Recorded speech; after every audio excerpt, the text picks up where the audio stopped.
बिन पिया डोली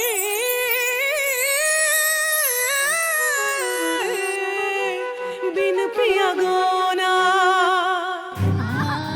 और बाप दुनिया से चल गई अते माई बिटिया के हमरे कपारे ठोई भी ना छोड़ के गइल बड़े। ते बड़की बिगवा बनल बाड़ी, रोज कोनो न कोनो रहन सुने के मिलेला।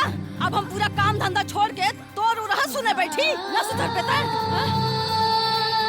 चाची हमार गलती ना बा। ना ना कुल हमार गलती बिया जवन तो के तोरा माई के बैठा के खियावा तानी। आ तोहन लोगन हमरा छाती पे मूंग दरा तारू मूंग। अरे तू दोनों जनी का तो बाई बुड़ी का मार काहे न जा तू बेशरम कहीं के। ना माई दीदी सही कह दिया। तोरा के क्या कहे से बीच में कूदे बदे रे? आय बहुत दीदी के दाढ़ी बनल बाड़े ते। हमार हाथ ऊपर रही, हमार हाथ ऊपर रही। अब हम कहत तानी ना हमार हाथ ऊपर रही। हमार हाथ ऊपर रही, हमार हाथ ऊपर रही। हमार रही। हाँ? हमार हाथ ऊपर रही। अरे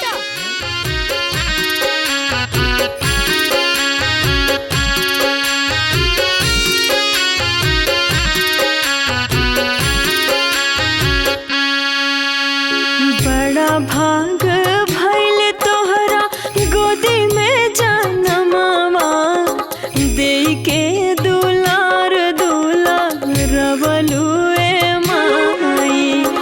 दूधवा पियावलु अचरा में तोपी तोपी अंगूरी धा के चले तू सिखवलु ए माई।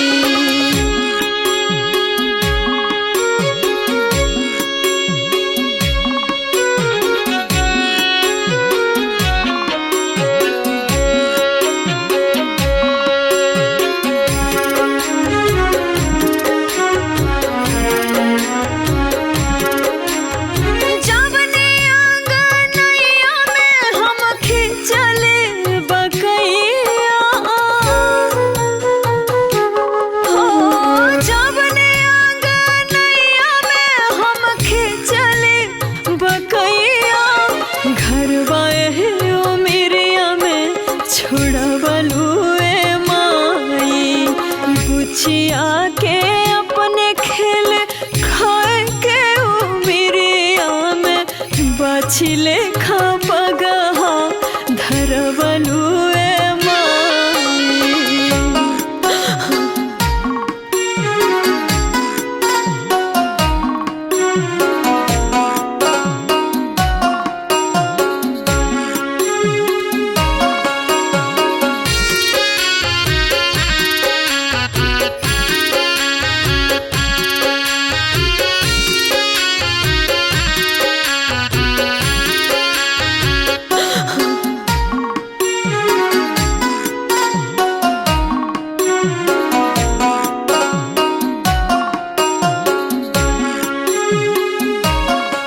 अरे बड़किया कहाँ रख ले बिया?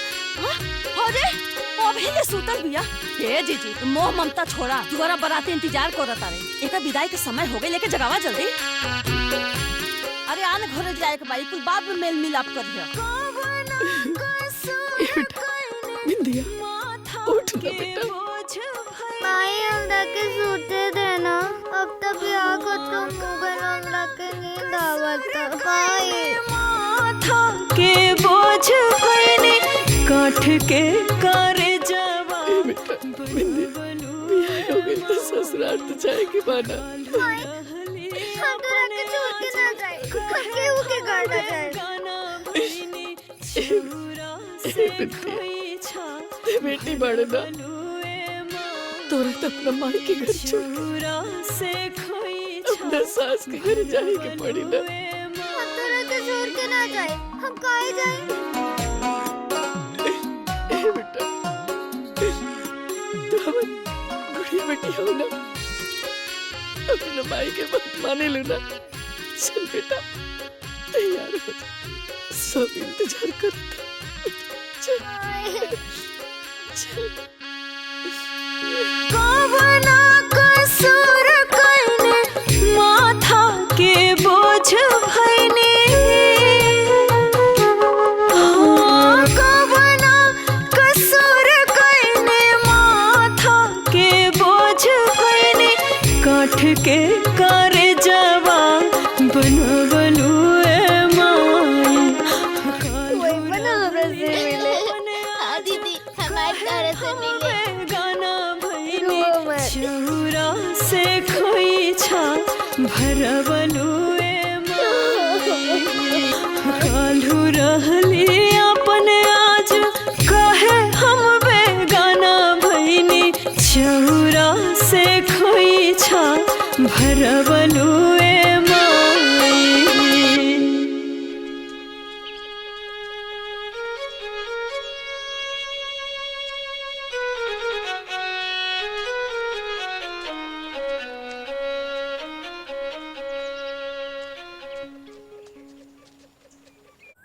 अम्मा जी देखी डोली आवता।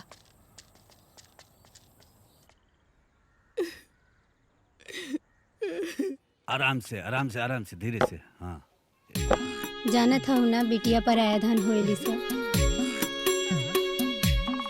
वो जाना तनी कि बेटी पर आया धन के लिए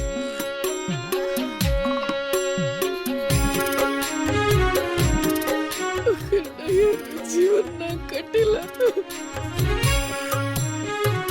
एक न एक दिन ओकरा ससुराल जाई के पड़ेला।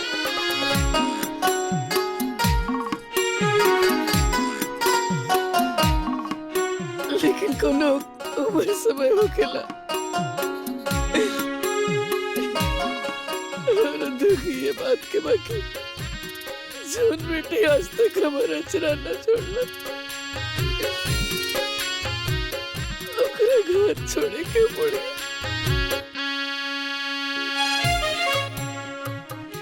ना जाने हमार बेटी ऐसा कैसे का करत है। ए दुल्हन अपन एक पैर ना दौरा में रखा और आगे बढ़ा। आवा।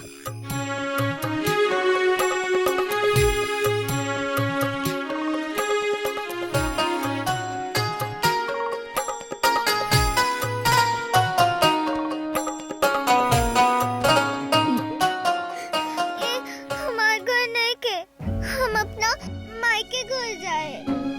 हमरा के अपन मायके घर जाए के बा। ई तुहार घर है और हम तुहार सासू माँ। देखा बेटा, बियाह के बाद लड़की के घर ओकर ससुराल होखेला। चला बिटिया। ना, ये हमार घर नहीं के। जहाँ हमार माई रहेली वो हमार घर बा। हमरा के अपन माई के पास जाए के बा। अच्छा तू रोवा मत, हम तोहरा के तोहरा माई के पास भेजवा दे। ए माई एकरा के जाए देना। वैसे भी हमरा रोवे वाली दुल्हन ना चाहिए। इनका के इनका घरे भेज दा और हमरा के अपना घर में जाए दा। हे, ये खाली तो और घर ना, ये हमरो घर बा। दुल्हन के ससुराल ओकर घर होला। ठीक कहतानी ना सासू माई? हाँ तू बिल्कुल ठीक कहताड़ू। अब चला।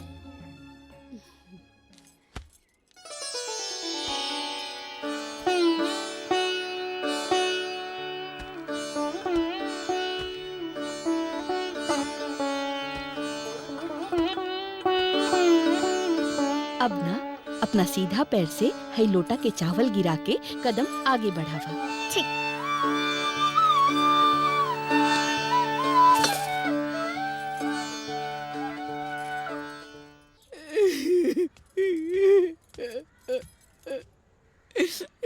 ये दुनिया के पहली माई हईन जो हम बिटिया विदा कइले बाड़ी।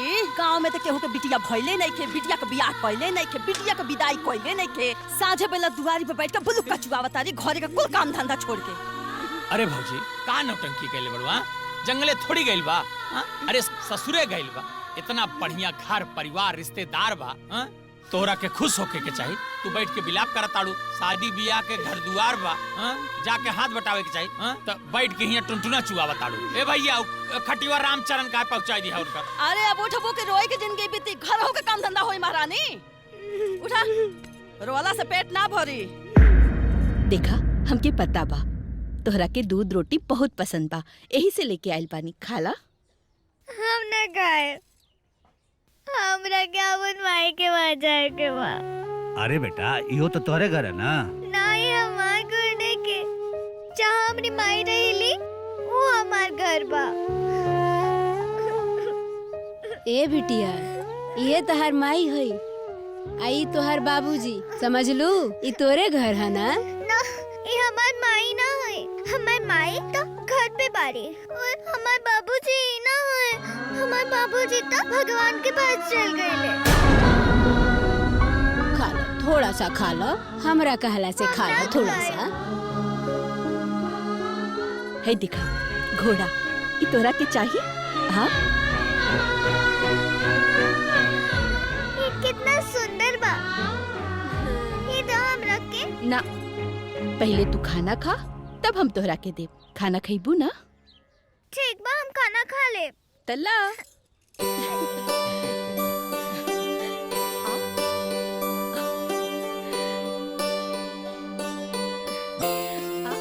माई ये तो हमार घोड़ी है, तू एकरा के काहे दे देलुआ?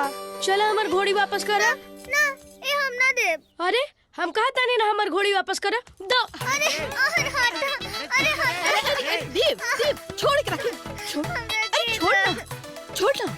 देख ये तोर घोड़ा है, पर दुल्हनिया भी तो तोर है ना बाबू। हाँ जाए दे, हम दूसर लिया दे। ठीक बा, आओ खाना खा ले। हमरा के नहीं के खाए के।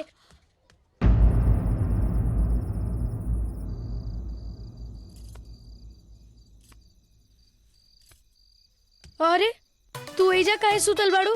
ई हमार जगह बा और हम एजा सुते नहीं, और अगर तू एजा सुतबू तो हम केने सुतम? चलो उठा। अरे उठा तू। जाए दे ना, सुत गल बिया, जाए दा अपना दादी के पास जो। हम कहा तानी ना कि हम एजा ही सुतम। हम ना ही जैसे उठब। अच्छा काहे ना उठबू? ई हमार जगह बा। हम तो एजा से उठे वाला नहीं थी, और ये हमार सासू माई है। चल उठा, ये हमार माई बाड़ी। कहा तानी ना उठा, उठा। जा ना दादी के पास उतर। जाए दे ना हमर बाबू, हमर लाओ जा। दादी देखा ना, तू जाना तारू ना कि हम हर दिन एजे सोइला। हाँ वो बात तो बा, लेकिन सुन वो तहार दुल्हनिये नु हिया, तो ओकरो के तो सुत ही देवे के नु चाही तहरा। सुनो ओकरा के सूते दो जा, आ तू हमरा लगे आ जा। अरे हमरा लगे सूत जा। ये दुल्हन बाड़ी तका, जब से आई बाड़ी हमरा सब चीज पे कब्जा करा तारी। तो का हो गई? सुना ना, तू हमरा लगे सुतबा, हम तरह के बढ़िया बढ़िया कहानी सुनाई। हाँ साचू में? हाँ। ठीक बा। सासू अम्मा, हमरो के भी दादी के पास सुते के बा, हमरो के भी कहानी सुने के बा। सूता हो जा। जाए दे ना, हमहू तोहरा के बहुत बढ़िया बढ़िया कहानी सुनाई। ठीक बा? ठीक बा। अच्छा तो चलो सुनावा। एगो जंगल में एगो शेर रहत रहल। वो बहुत खतरनाक रहल और बहुत ही डरावना।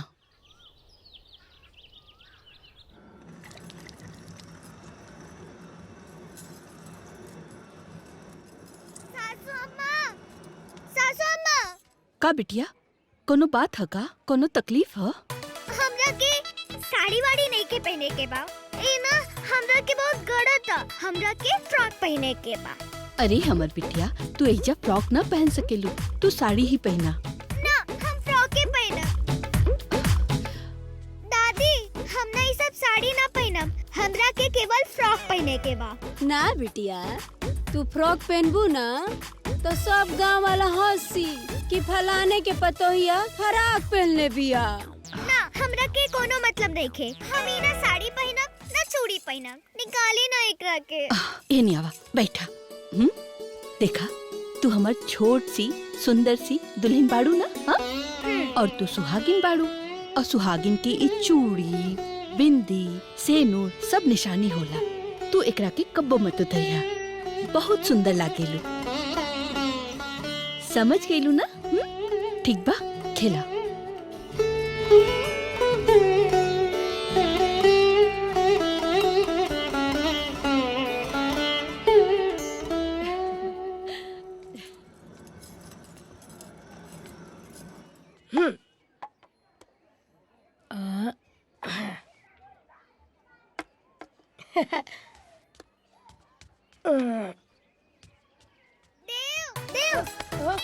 हमरा के भी गिल्ली डंडा खेले के बा।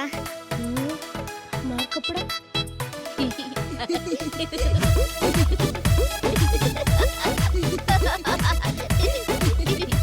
दुल्हन गिल्ली डंडा खेले लेगा। अरे काहे ना, लड़का के कपड़ा पहन के गुल्ली डंडा ना खेल सकेली का? देव और उनका दुल्हन एक के साथ ही खेलिए का। तू हमार कपड़ा काहे पहन के आइलू हा? चल जा के कपड़ा बदला। ना हम इहे पहनब, हमरा के इहे अच्छा लागेला। हम गुल्ली डंडा खेल।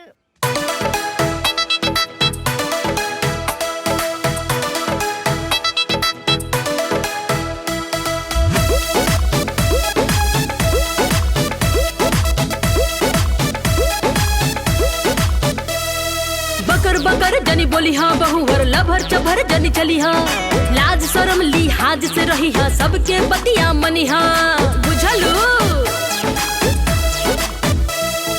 बकर बकर जनी बोली हा बहुवर लभर चभर जनी चली हा लाज शर्म लिहाज से रही हा सबके पतिया मनी हा साड़ी पहिरे से पहले चुनी आवे सीखला साड़ी पहिरे से पहले चुनी आवे सीखला बड़ बढ़न सो जाए जब बहुरिया ता घूंघटा गिरावे सीखला करिहा सब ही के घर में कदरिया नजरिया झुकावे सीखला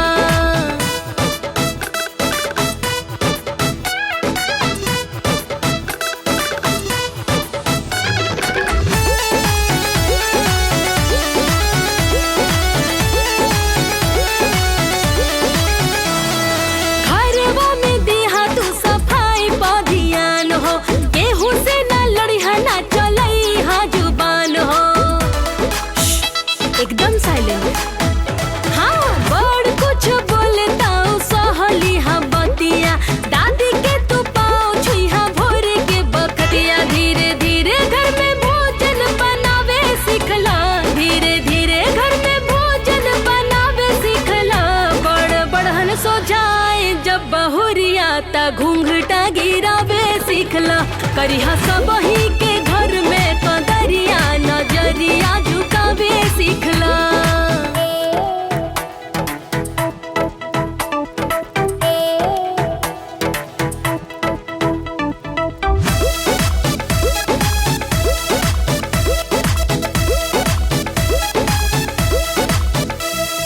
नैहर में त दिन बीते खेल खेलवार में बड़ा ढंग से रहे के पड़ेला ससुरार में गोले गोले रोटिया तू चौका पा बनैहा चप्पल पहन के जानी तू रसोई घर में जइहा घर के सगरो सामान सरियावे सीखला घर के सगरो सामान सरियावे सीखला बड़ बढ़न सोझाए जब बहुरिया ता घूंघटा गिरावे सीखला करिहा सब ही के घर में कदरिया नजरिया झुकावे सीखला अरे आटा अन्नपूर्णा होला आटा से खेलल ना जाला पाप लगेला पाप यहाँ ना खेली तो कहाँ खेली देव तो बाहर खेले गइल बा हमू जाई का नाना तू हमार पतो बाड़ू घर से बाहर ना जा सकेलू काहे देव भी तो बाहर गइल बारे हमू जाए देखा तू हमार सुंदर सी पतो बाड़ू ना यही से तू घर से बाहर ना जा सकेलू और का बार बार देव देव देव बोलेलू हा अरे देव तुहार पति बाड़े और पति के नाम ना लिहल जाला काहे से कि पति परमेश्वर होले तो नाम ना लेके बुलाई तो कैसे बुलाई ऐसे बुलैया रउआ कहाँ बानी ए जी सुनता नहीं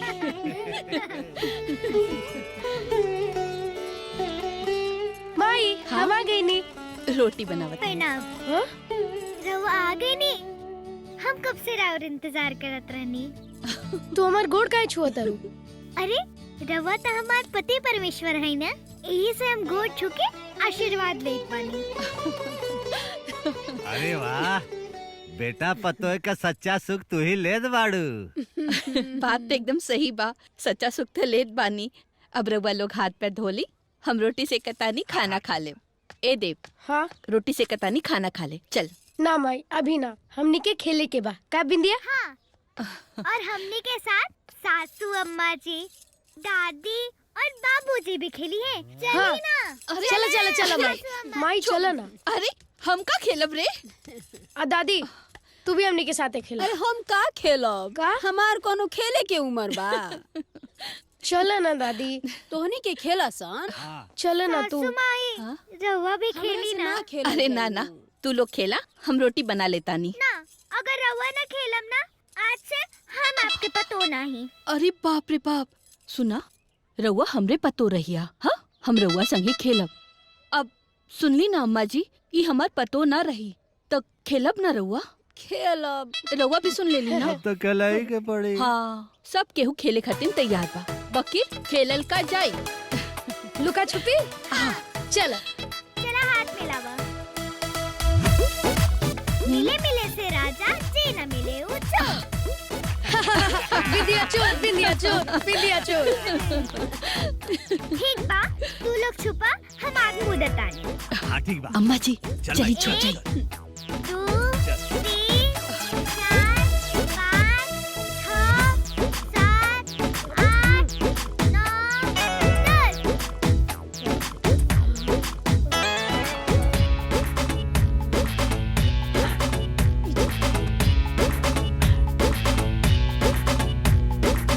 आई का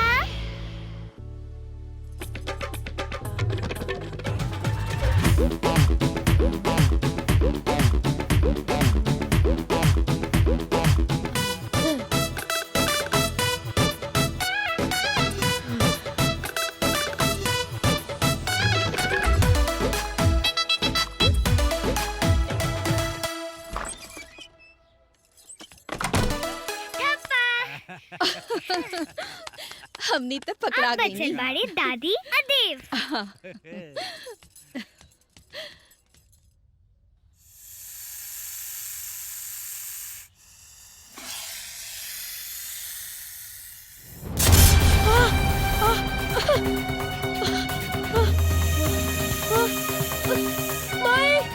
एजा भी नहीं की। अरे दादी ठप्पा। अब बचल बाड़े देव। हाँ अरे मैया तू आ यारा देव खोजे दे ओके। अम्मा जी बैठी। आ वेट।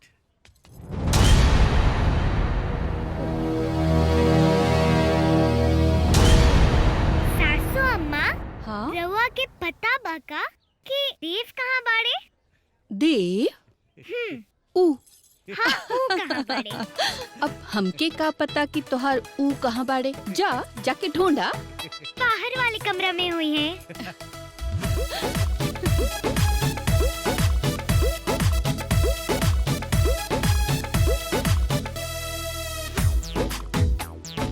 देव एजा भी नहीं की। देव एजा भी नहीं की।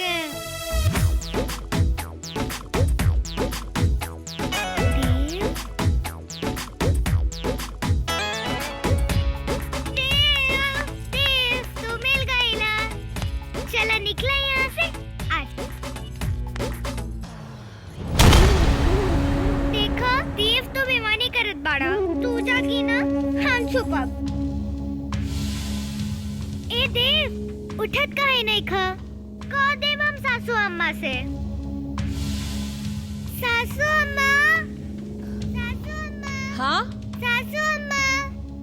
सासू माई आवा ना। देव बेमानी करत हवन। अरे ए देव उठा ना।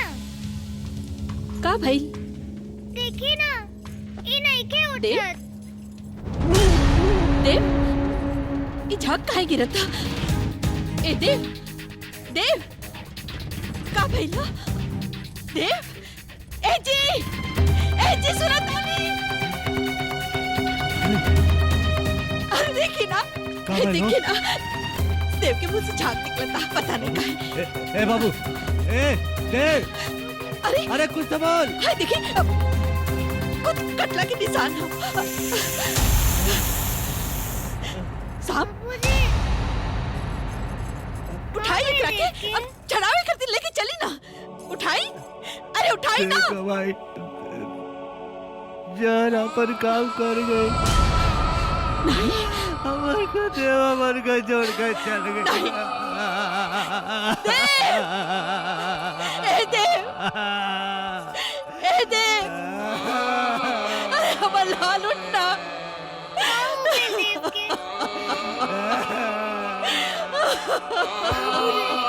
बाबूजी देव अरे हमार लाल का हो गए तोरा के। अरे देव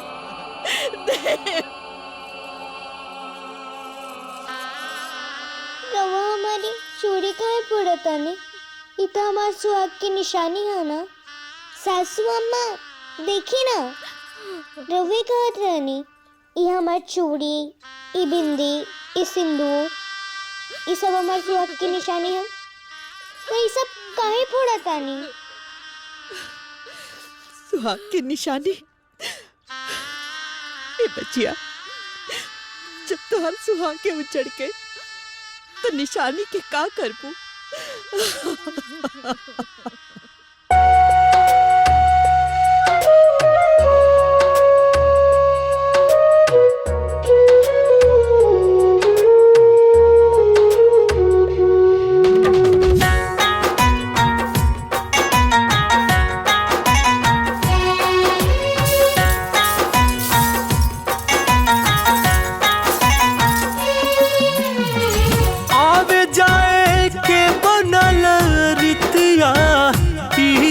दिखाइल ए विधना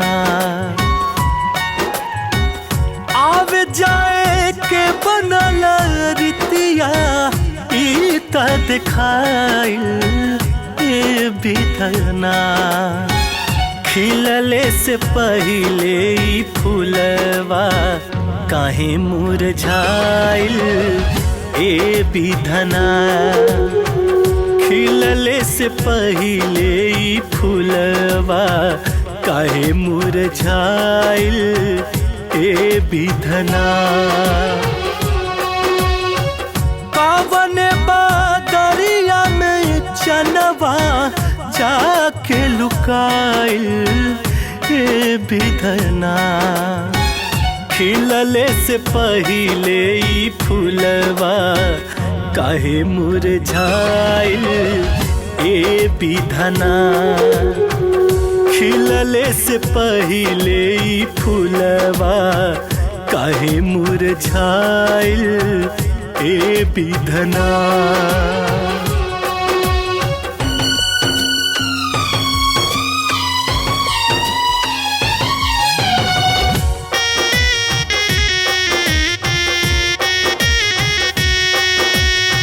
सेनुरा पोछाइल जेकर बाटे बड़ी सीधावा ओकरा के मालूम नइखे हो खेली कविधवा जिंदगी के बुझल से पहिले जिंदगी ओराइल ए विधना खिलले से पहिले ई फूलवा काहे मुरझाइल ए विधना खिलले से पहिले ई फूलवा काहे मुरझाइल ए विधना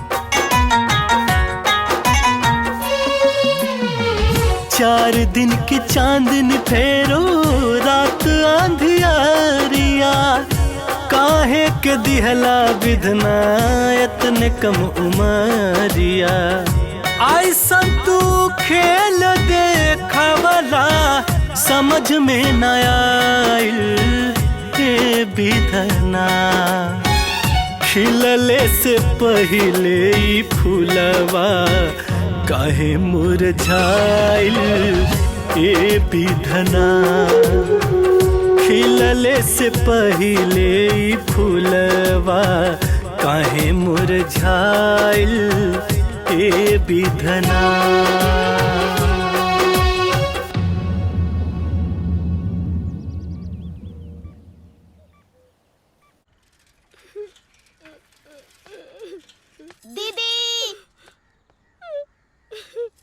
कैसन बाड़े दीदी? ठीक बाड़ू नो? माई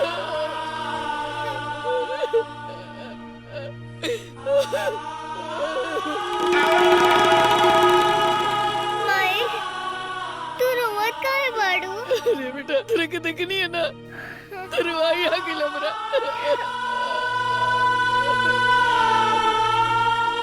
हम आ गए नी ना, अब हम तोरा साथे रहे।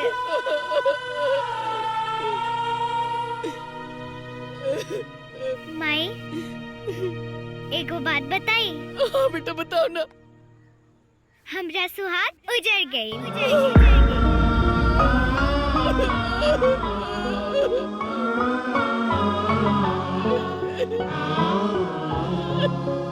हे भगवान ई का कइला तू हमरा से दुख साले साथ नहीं के और एगो अभी फिर से जीवन शुरू भइल रहे ओकरा उजाड़ देला और हमरा से कौन ऐसन गलती हो गइल भगवान कि हमारे जीवन में खाली दुख ही दुख लिख देला। भौजी से बर्दाश्त नहीं है भौजी अब रोए से का फायदा बा? जौन होखे कर हालू हो गइल। चला बिटिया के लेके घरे में चल चल।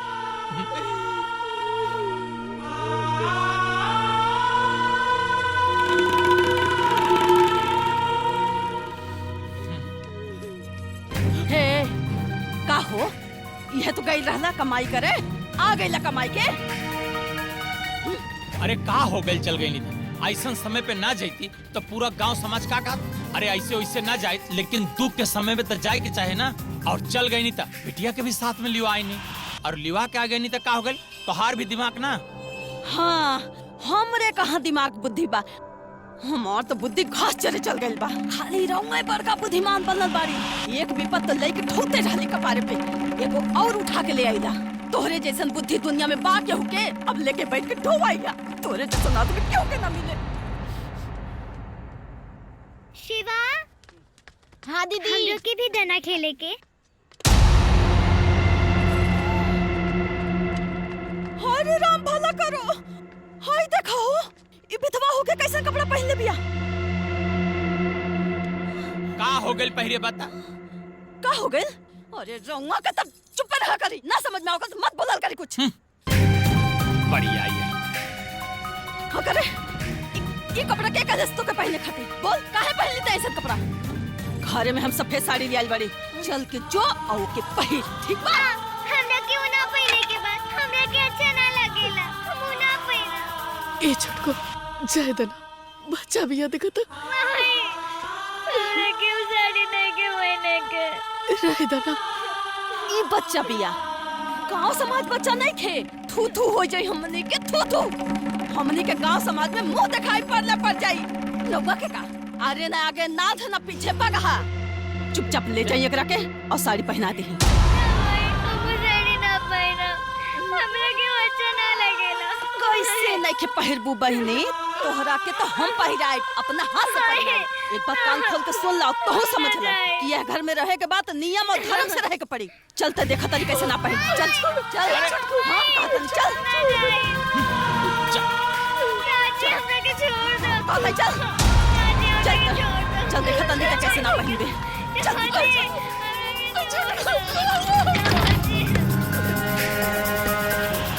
छटको खोल नहीं छटको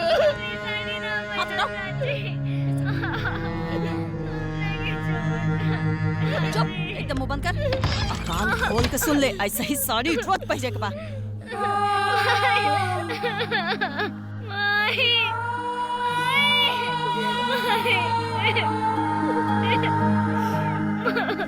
लेकिन जिंदगी में एक गंदा सफेद साड़ी कबो ना पहना। ना मोर बच्चे भगवान ना करे तोरा इस सफेद साड़ी कबो पहने के। एक मिनट तू समझ ला कान खोल के हमार बात सुन ला। विधवा बाप विधवा बना के रखा। अब ज्यादा मायाधुर बने की कोशिश मत करी है समझ ला दोनों जनी। कायदे में रहबू फायदे में रहबू।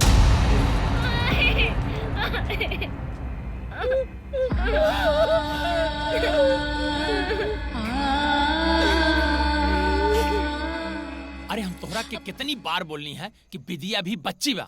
ओकरा के जवन मन करे तवन खाए पी लेवे दा खेल कूद लेवे दा। अरे अभी ओकरे ऊपर इतना शासन लगाओ ठीक नहीं खेबा लेकिन ना तू जिद पकड़ के बैठ जाबू।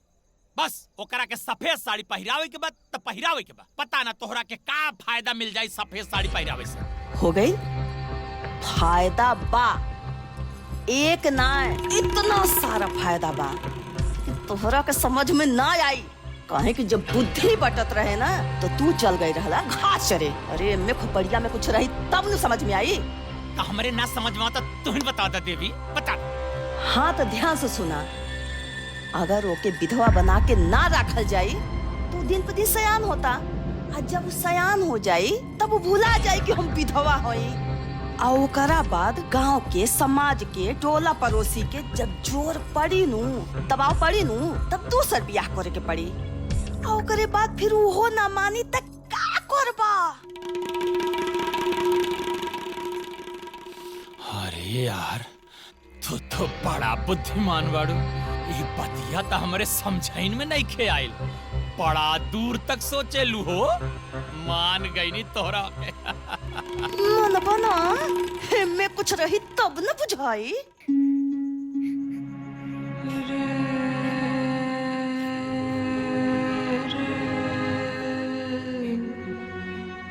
बिंदिया, ए बेटा सुन, तनी सा दूध रोटी खा ले बेटा। ना माई हमें सब ना खाए, हमरा के नया फ्रॉक ला के दो, हमरा के बिल्कुल पसंद आई के। ए बेटा बस तनी सा खा लेतीस।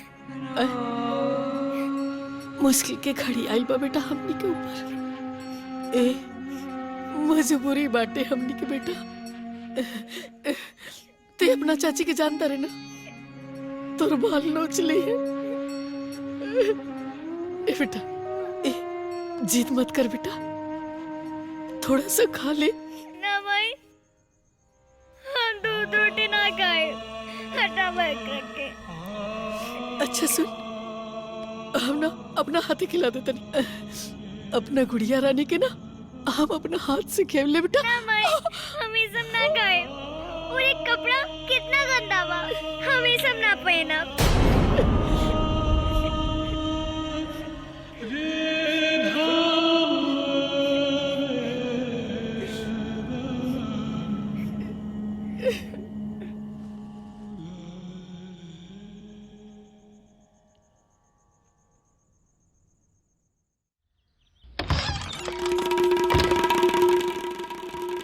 ए महारानी,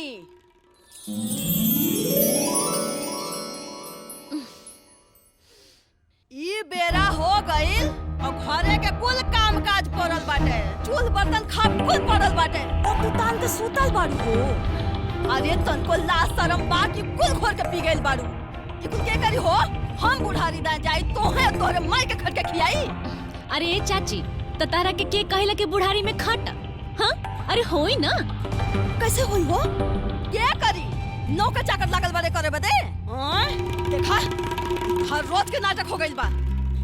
रोज सवेरे हम आके जगाइला तब तू जागेलू। एक बात कान खोल के सुन ला, रोज सवेरे सवेरे हमें विधवा के मुंह देखा बिल्कुल ना निक लागेला। ए चाची, तो के विधवा के मुंह देखल अच्छा ना लागेला ना, तो हमके भी ना विधवा सुना सुबह सुबह बिल्कुल भी ना अच्छा लागेला। एक काम करा, कल से हमके जगावे ना तुम मत आई। अरे राम हे कर देखा हो, ई 2 दिन के लवंडी हमार मुंह छेका खड़ी हो जाता। एक त तितलौती, दूसरा चढ़ी नीम के झाड़। अरे अगर तनको शर्म ना लागल बे हमार मुंह छेका खड़ी हो जाता। अरे माई रे माई, बड़ा खराब जमाना आ गेल हो। माई, हाँ हम ई सफेद साड़ी ना पहिरब। अरे बचपन से लेके अभी तक चाची हमके सफेद साड़ी पहनाव तारी, लेकिन अब हम ना पहिरब तो ना पहिरब। हमके सफेद साड़ी नहीं के पसंद माई। अरे बेटा ऐसा काहे कहता रे? अरे अब तोरा यही पहने की पड़ी, काहे से कि तोरा किस्मते में ही लिखा गई बा। माई हम कुछ नहीं की जानत, हम कह देनी ना कि हम सफेद साड़ी ना पहिरब तो ना पहिरब। हमके रंगीन कपड़ा पहिरेगा बा माई। अरे बेटा ते रंगीन कपड़ा नहीं किस पहन सकत? काहे? लेकिन सब केहू तो पहिनेला, हम काहे ना पहन सकिले? हम तोरा कैसे समझाई कि तू ये काहे नहीं किस पहन सकत? काहे कि तू, काहे से कि तू तो विधवा बड़े। अरे माई हम ये सब कुछ नहीं जानत, हम कह देनी ना कि सफेद साड़ी ना पहिरब तो ना पहिरब। देख माई, अगर तू हमके नया कपड़ा किन के ना देबू ना, रंगीन कपड़ा ना देबू ना, तो हम अपने से जाके ले ले हम और पहन ले हम। हाँ ठीक बा, रंगीन कपड़ा चाहिए ना, मंगवा दे। ओकरा बाद तू नया कपड़ा पहन लिया। अब खुश? नया कपड़ा मंगा दे वो सच्ची माई। बिटिया, ए बिटिया। हाँ चाची। अरे राम भला करे जाओ, जाए के सब हो घर से आग लिया बे। चूल जोरी ये भी मुहूर्त खोजता रे, बेरा ना भइल बा। जा तानी चाची, जा तानी, पहले माई बिटिया के मेल मिलाप से फुर्सत मिली तब ना मुहे तारे अन्न पड़ी। अरे रुकी जी, का भाई? वो देखी मोहन के बेटेवा आइल बिया। आगे पड़ जाई तो कुल काम खराब हो जाई। तनी देर रुक जाई, एकरा के जाए दी तब जाए।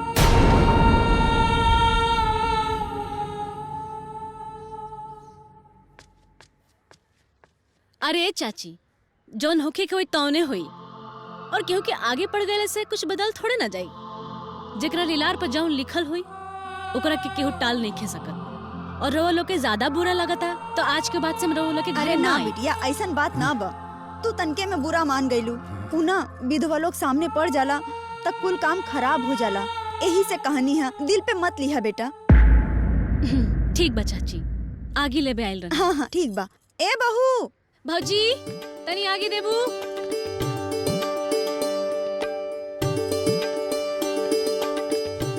मिल ले लू बिटिया।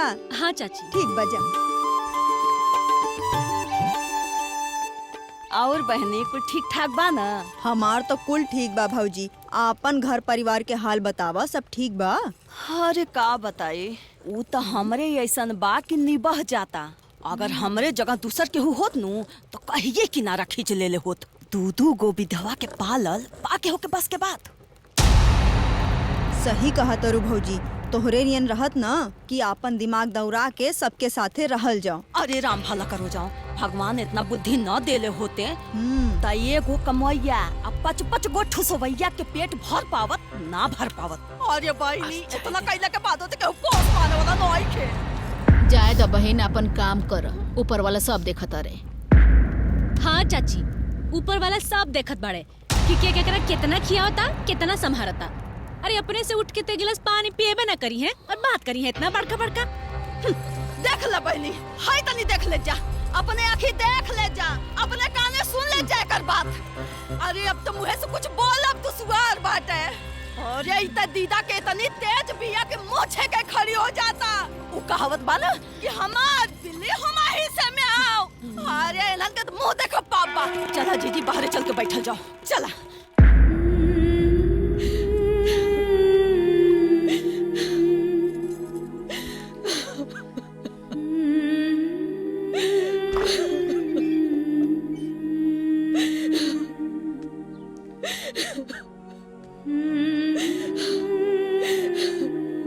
का भइल दुल्हन?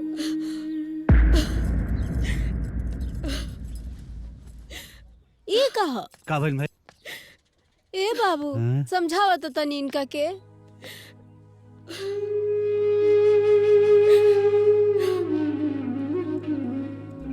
जनो के ग्रंथ तो हो गई।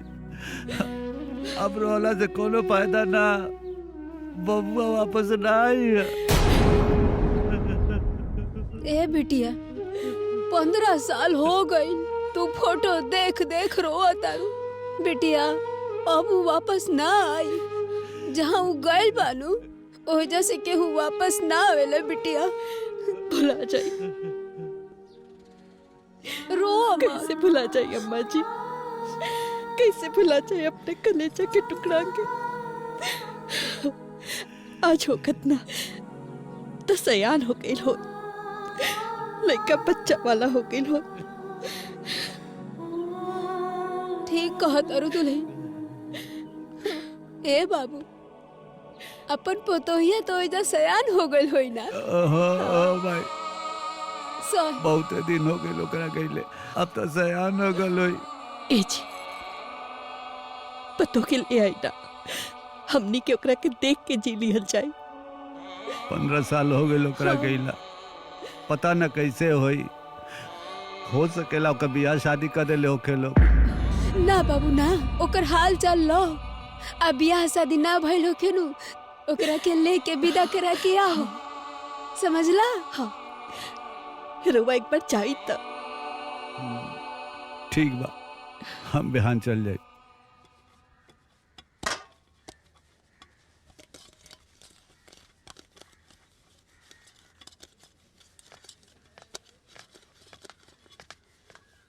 ए काकी देखा ना तहार सामान आ गई। जैसन काले रालू वैसने ले आइल बानी। ले चलो आवतनी। ए बिंदिया देखा ना तारा खातिर का लेके आइल बानी। अगर तू देखबो ना एकदम खुश हो जेबू। हाँ अरे अरे तनी खोला तो देखी कैसन बाटे। ये देखा ना कैसे लगत बा। हाँ, अरे बाप रे बाप, ये हरियर की ये तो हमके बहुते अच्छा लागेला। देखा तो माई कैसा लागता। ये देखी दिखाओ। अरे बुलू की ये तो बहुते अच्छा बा। माई देखा तो कैसा लागता। बहुत सुंदर लागत। जा पहन के आवा और भी सुंदर लगबू। हाँ तू लोग बतियावा, हम पहन के आवत। अच्छा हमरा बिंदिया में ना रंगीन कपड़ा बहुत अच्छा लागेला। ओकरा बहुत पसंद बा, लेकिन ओकर किस्मत ऐसन बा कि। ए काकी एगो बात कही, बुरा तो ना मनबू। अरे कहा ना बुच्ची, का बात बा। काकी काहे ना बिंदिया के ब्याह कर दे तू।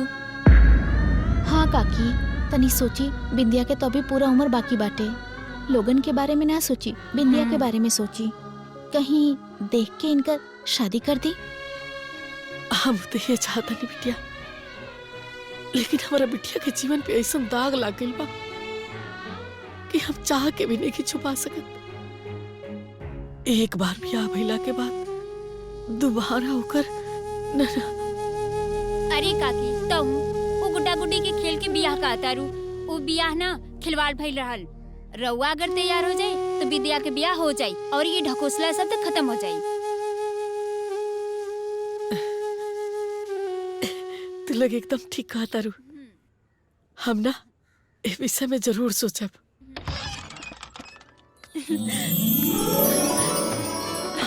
माई देखा था कैसा लगा था। अच्छा लगा था ना। बड़ा सुंदर लगता है बिटिया। ना चन्ना लगे तोहरा के। हाँ बिंदिया ये कपड़ा तहरा पे बहुत सुंदर लगत बा। की का बताई। सच्ची। हाँ हाँ बिंदिया, तोहरा ऊपर से तो नजर ही नहीं आता। अरे वाह, ये कपड़ा में तो तू बहुत सुंदर लागत रू। तू ये हिंगन कपड़ा पहनल करा। हाँ हाँ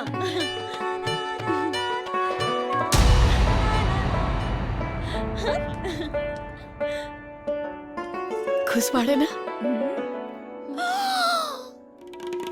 अरे राम भला करो। अरे बाप रे बाप, अयो दादा ई का कहलू ये बहनी। अरे तो विधवा होकर रंगीन कपड़ा पहले बारू हो। अरे जे देखी ते का कही। अरे हमने समाज में कम मुंह दिखाई पतन हो जाई। नाक कट जाई नाक। थूकी लोग मुहे पे, थूकी हमने के।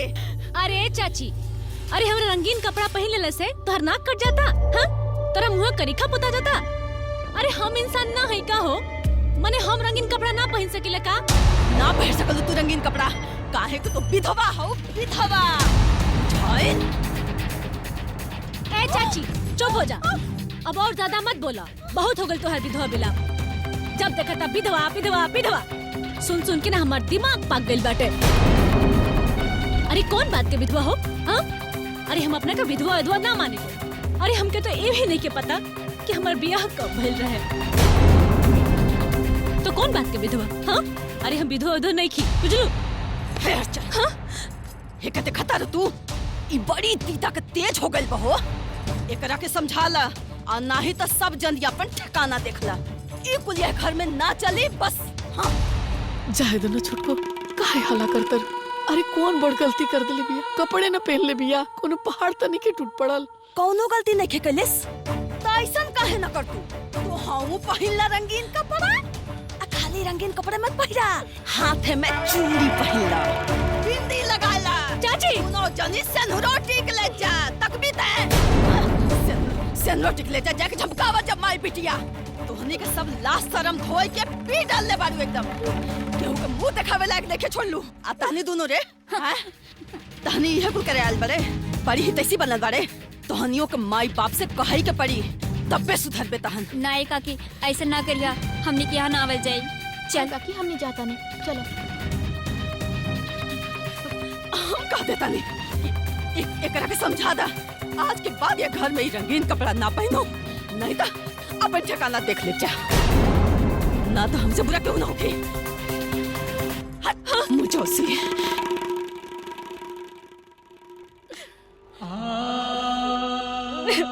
ना बिटिया, ऐसे न रोए के। जेकर किस्मत खराब होकेला ना, ओकर आपन में पराया हो जाला बिटिया। जाए, चुप हो जा। ते हमर समझदार बेटी हवे ना। जा, जाके सफेद कपड़ा पहन ला बिटिया।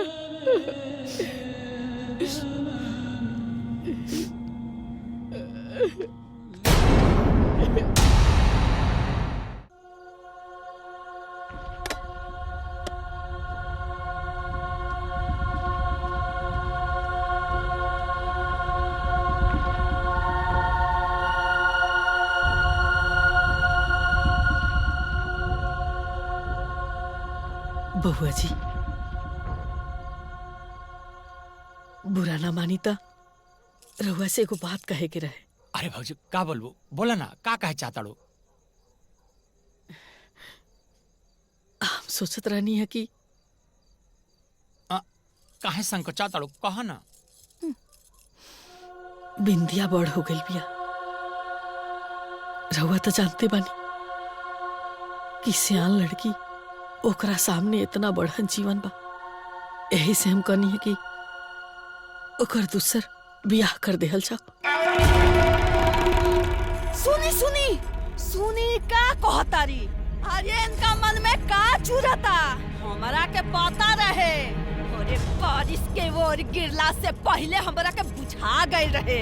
जब ओकरा रंगीन कपड़ा पहरावल जात रहे, हमरा तो पहले में पता चल गई रहे कि भीतरे भीतरे कुछ पुआ पकाता। देखी आ गई ल सामने। अरे तोहरा के तन को शर्म भोग। अरे चुप कर माई। अरे का हमेशा बखेड़ा खड़ा कर ले रहलू? हां, अरे बड़की माई सही है कहते ना। बिंदिया के शादी हो जाई तो अच्छा होई ना। तारा ऊपर कौन पहाड़ टूट पड़ी? बहुत बुलाता रहता है। तोरा का मालूम रे? करे विधवा के दूसर बियाह होखेला? हां, गांव गिनाव आस पड़ोस आज ले विधवा के दूसर बियाह केहू देखले बा कि केहू कइले बा? इ नया प्रचलन निकाला तारी की विधवा के दूसर शादी करे के। हां, इन्हें तो गांव समाज में नइखे रहे के। अरे का मुंह दिखाई गांव समाज के हो, बतावा। रउआ बोलत काहे नहीं की? मुंह में दही जमोले बनी काजी। हां, इनका के समझा दही कि अगर यहाँ रहे के बा गांव समाज में तो ये कुल दिमाग से निकाल दे हूँ, ठीक बा? और जवन आज ले भइल बा उहे होई। हमनी के गांव में रहे के बा, गांव से बहरी नहीं की।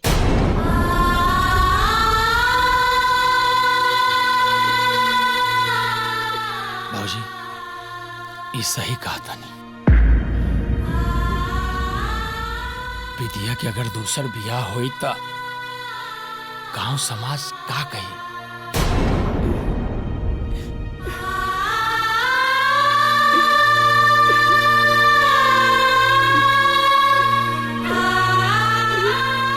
अरे इनका का इतकल का टुपुक जाई है, निकल जाई है। हमनी के सामना करे के बा। हमार हीरा जैसा लड़का केकरे मारे जाए तो ऐसे है रे। संधि जी, हमार माई अपने नतोय खातिर बहुत परेशान बानी। वो चाहता नहीं कि उनका नतोय जितना जल्दी हो सके उनके पास आ जाए। अगर आप लोग विदा कर देती तो अच्छा रही। आखिर वो घर तो वही का बानू।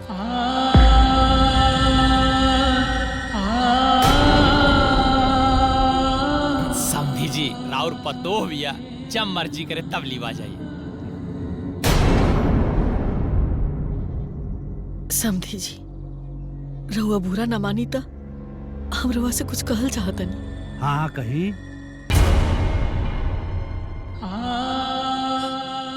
देखिए समझी जी, अभी बिंदिया के उम्र ही का बा, बहुत छोट बिया।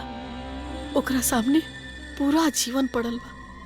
यही से हम चाहत रहनी है कि ओकर। ए जीजी, आखिर जब ले जाए चाहत तारे समधी जी त ले जाए दही। आखिर हमने के होखेला बीचे में बोले वाला? अरे उम्र कम होखे ज्यादा होखे बीते के तो नहीं सब के साथे बानू। ए समधी जी ले जाए रउवे मानत बा। ठीक बा समधी जी, एगो डोली के व्यवस्था कर देती तो अजुए विदा करके लेके चली। ठीक बा समधी जी, गांव में हमरे एक डोली बा, जाके बुला लावतानी। अच्छा सुना भौजी, तू लोग जाके अंदर तैयारी करा।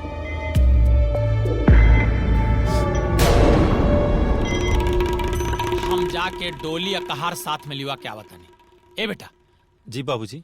तू हूँ जा साथ में हाथ बटाला। ठीक बा।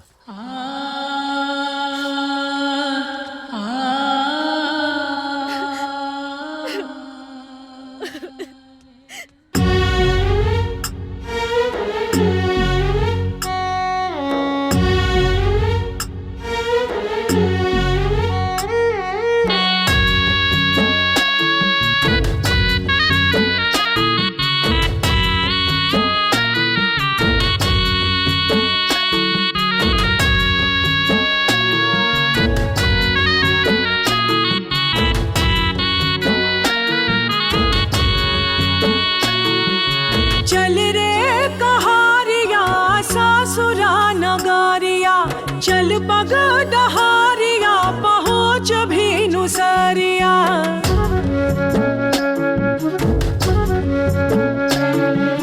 चल रे कहारिया सासुरा नगरिया, चल पग डहारिया पहुँच भी नुसरिया।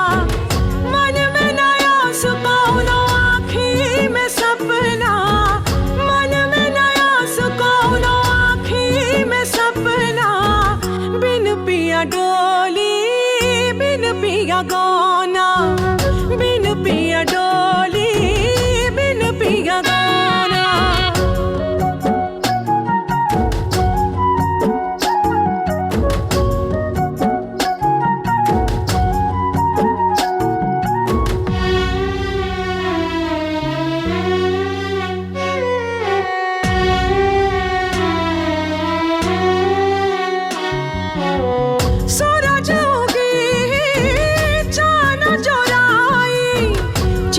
चिड़ैया फुलवा फुलाई ओहर मुडेर काल्हे चरी कागा। पूरब के छोर से टहकी ललाई, आँख असुआई बड़ी याद आई। नैहर के माटी पानी माई के अंगना, बिन पिया डोली बिन पिया गाना, बिन पिया डोली बिन पिया गाना।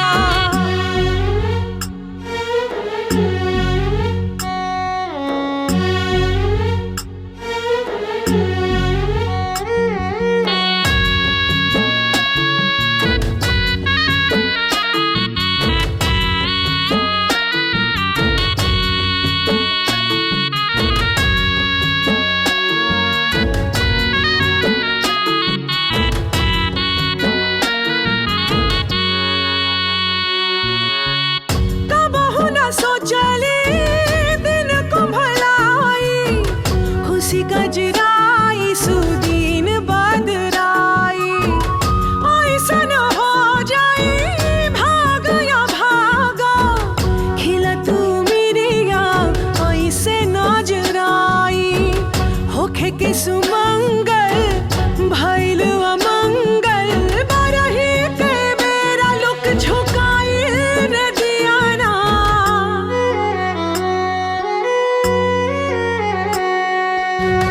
बिन पिया डोली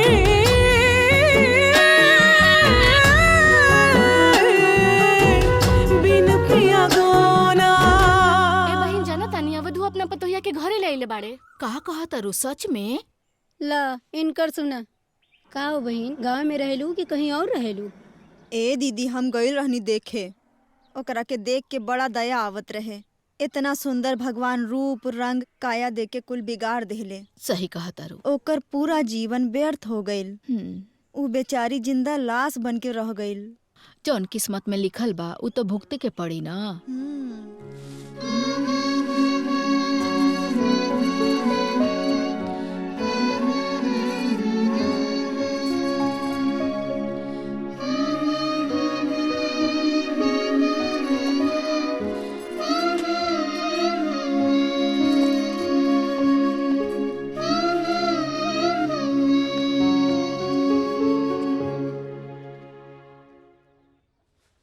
माई अपने नतोहिया को समझावे ली ना, दिन भर कुछ न कुछ करते रहेले। अरे हम का कहिए बाबू, पूरा दिन काम काम काम, अब बाकी समय रहेला नु तो मैं हमार अपना सास के खाली सेवा में लाग जाली।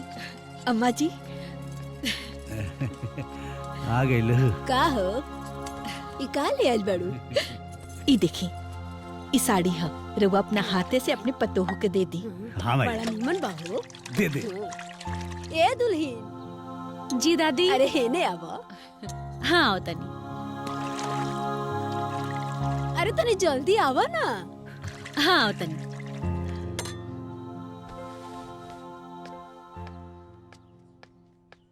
जी दादी। बाबू हैला साड़ी है। हाँ ला। अरे दादी, इस साड़ी लेके हम का करब? का करबू? पहिला बुआ का। हाँ दुल्हन। लेकिन दादी, हम तो विधवा बानी, हम इस साड़ी कैसे पहन सकेले? हमरा से कोनो गलती हो गई का? ए दुल्हन, तोहरा से कोनो गलती नहीं खे भइल, और तोहरा से कोनो गलती हो भी ना सकेला। तोहरा के इस सफेद साड़ी में देख के हमार करेजा फाटेला। तू ना आज से सफेद साड़ी ना पहनबो, है ना, ई रंगीन साड़ी पहनबो। काहे से कि तू हमार बहू ना, हमार बेटी बाड़ू। हाँ बिटिया, तू हमन के बेटी हो, बेटी।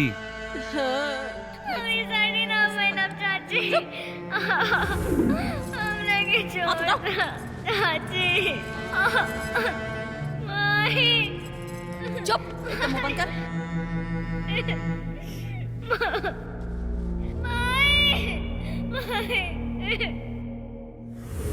जेकर हम बेटी बन के रहल चाहत रही, वो हमके विधवा बना के राखत रहली। मने हम रंगीन कपड़ा ना पहन सकेले का?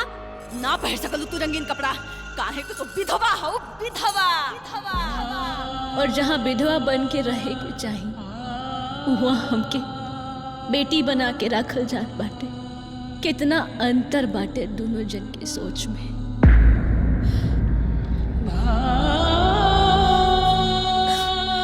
दुल्हीन का भइल? कुछ ना माँ जी। तो जा पहन के आवा।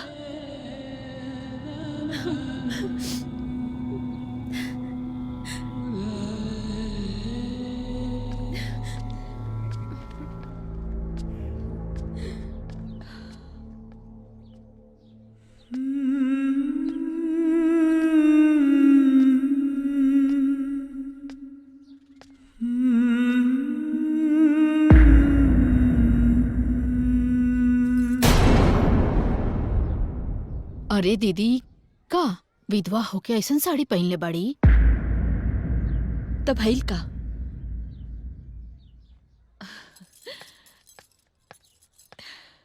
ई हमार पतो ना, हमार बेटी है। लेकिन चाची लेकिन का ई जरूरी है कि इंसान के जीवन के खुशी छिन जाए तो पूरा जीवन उदासी में बिता दे? इंसान के जितना जीवन बचल बा ओकरा के हंसी खुशी से बितावे के चाहिए। बात तो सही है। बहुत सुंदर लागत है।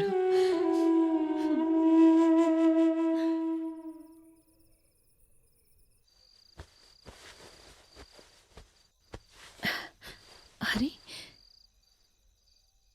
ये बक्सा,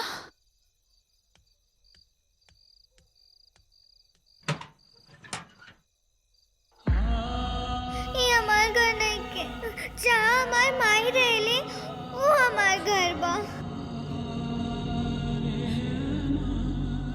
ये कितना सुंदर बा, ये दो हमरा के। ना पहले तू खाना खा, तब हम तोहरा के दे। खाना खइबू ना? ठीक बा, हम खाना खा ले। तल्ला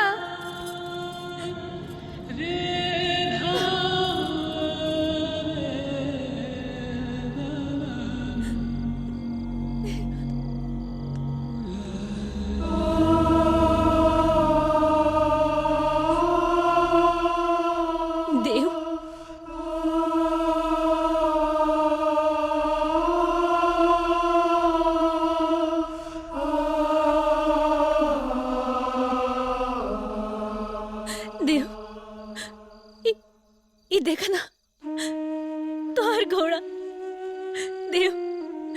साथ खेला ना हमरा साथ। ए देखा, ये तोहर घोड़ा, ये देखा खेला ना हमरा साथ, खेला ना हमरा साथ, खेला ना हमरा साथ, खेला ना हमरा साथ, खेला ना हमरा साथ।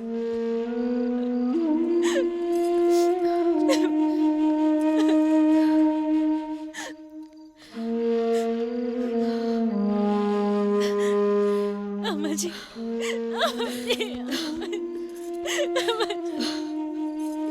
चुप हो जा हमार बच्ची।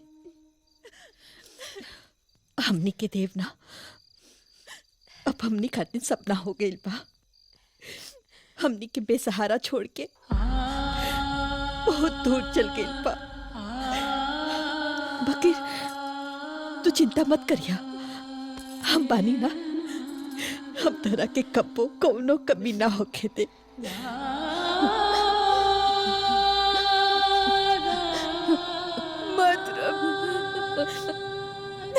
बिटिया, दादी मत रो बिटिया, मत रो। कुछ भी हो, लेकिन अवधू चाचा के अपना पतोह के विदाई ना करावे के चाहत रहे। वो अपना पतोह के विदाई करा के भारी गलती कैले बड़े। अरे अभी ओकर उम्रे कितना रहे, अभी तो ओकर पूरा उमरिए बाचल बा। सही कहा तारा, कब तक उनकर देखभाल करी है? जब तक जी है तबले न करी है। ओकरा बाद वो बेचारी अपन नैहर रही तो ओकर परिवार वालन ओकर बियाह करा देतन। ये पता ना काहे ओकरा के अपना घर पे रख ले बिया। अरे दीदी, अपने स्वार्थ खातिर बेचारी के जीवन बर्बाद कर देले। लोग तो ठीक है कहत बा, जब ले हम अनबानी जात तब ठीक बा, ओकरा बात का होई, का करल जाओ।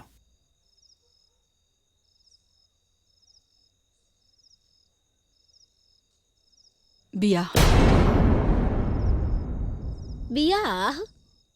हाँ अम्मा जी, दुल्हन की दूसर बियाह। ये का कहता रू दुल्हन? एकदम सही कहता नी। दुल्हन के दूसर बियाह कैला में ही ओकर भलाई है, यही में ओकर हित है।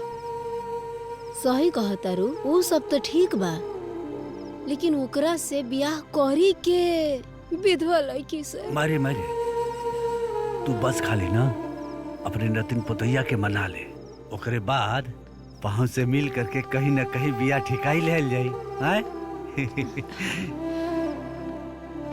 दादी जी, इल। हाँ बेटा, काढ़ा पी ली। हाँ। बाबूजी, अम्मा जी। दुल्हन। हाँ अम्मा जी।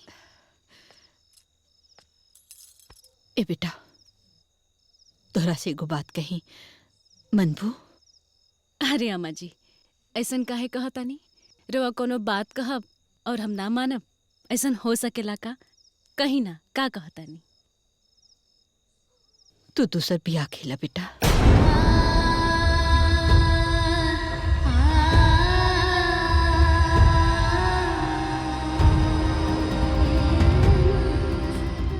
बियाह? बियाह? अम्मा जी, ये रवा का कहता नहीं? बिल्कुल ठीक कहता नहीं। अम्मा जी, हम समझ गए नहीं। अब रवा लोग इन खातिर हमू भार हो गई नहीं ना। अरे बिटिया, ऐसा काहे बोलत तारू? हाँ, तू तो हमार बेटी हो।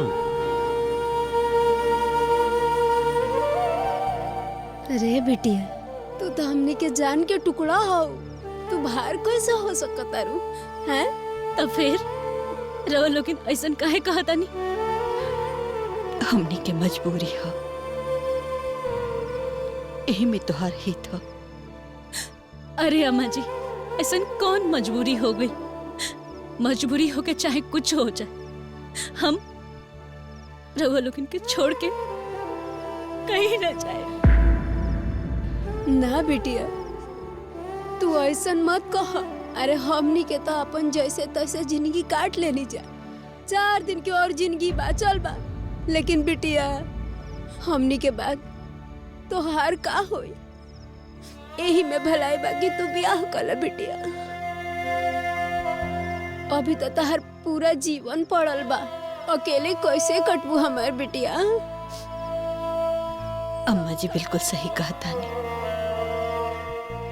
हमनी के तोरे सहारे अपन जीवन जी ले, मगर हमनी के गैला के बाद तू केकरा सहारे जीबू? बोला। सुना बेटी, हमनी के बात मान ल, तू बियाह कर ल।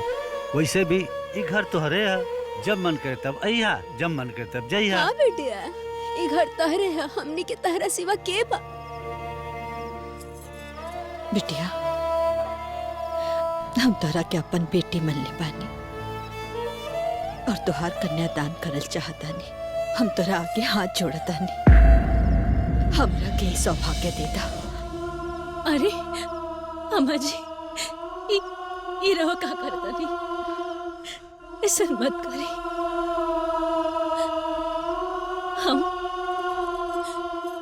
हम राउर बात माने खातिर तैयार बा, तैयार बा, तैयार बा। दादी, हमार बिटिया। बड़की माई, अरे इजा बैठल बड़ तू। ई देखा, बिंदिया के घर से चिट्ठी आइल बा। बिंदिया के घर से चिट्ठी? हाँ, बिंदिया के घर से चिट्ठी आइल बा। हाँ। अरे उनमें पढ़बू का लिखल बटे पहले? अरे हाँ, पढ़ता बुआ, खोल के पढ़ता। प्रणाम समधीन जी। समधीन जी, हम और हमार पूरा परिवार कुशल से बानी जान, और आशा करतानी कि आप लोग भी पूरा परिवार के साथ वहाँ कुशल मंगल से होखब।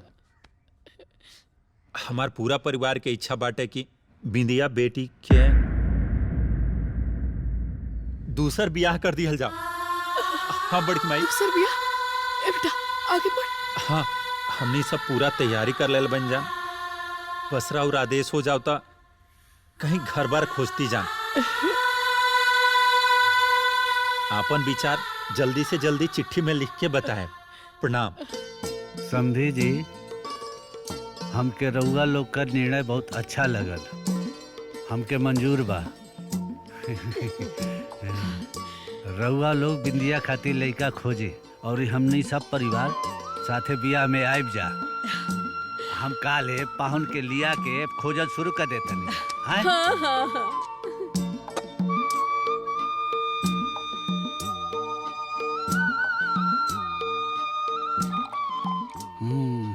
लड़का तो बहुत निक बड़ा है। इनके बहू के ब्याह के योग्य बा का? बहू के योग्य? ना ना, ये हमरा के ना मंजूर बा। हम अपने लड़का के बियाह विधवा बहू से ना करें।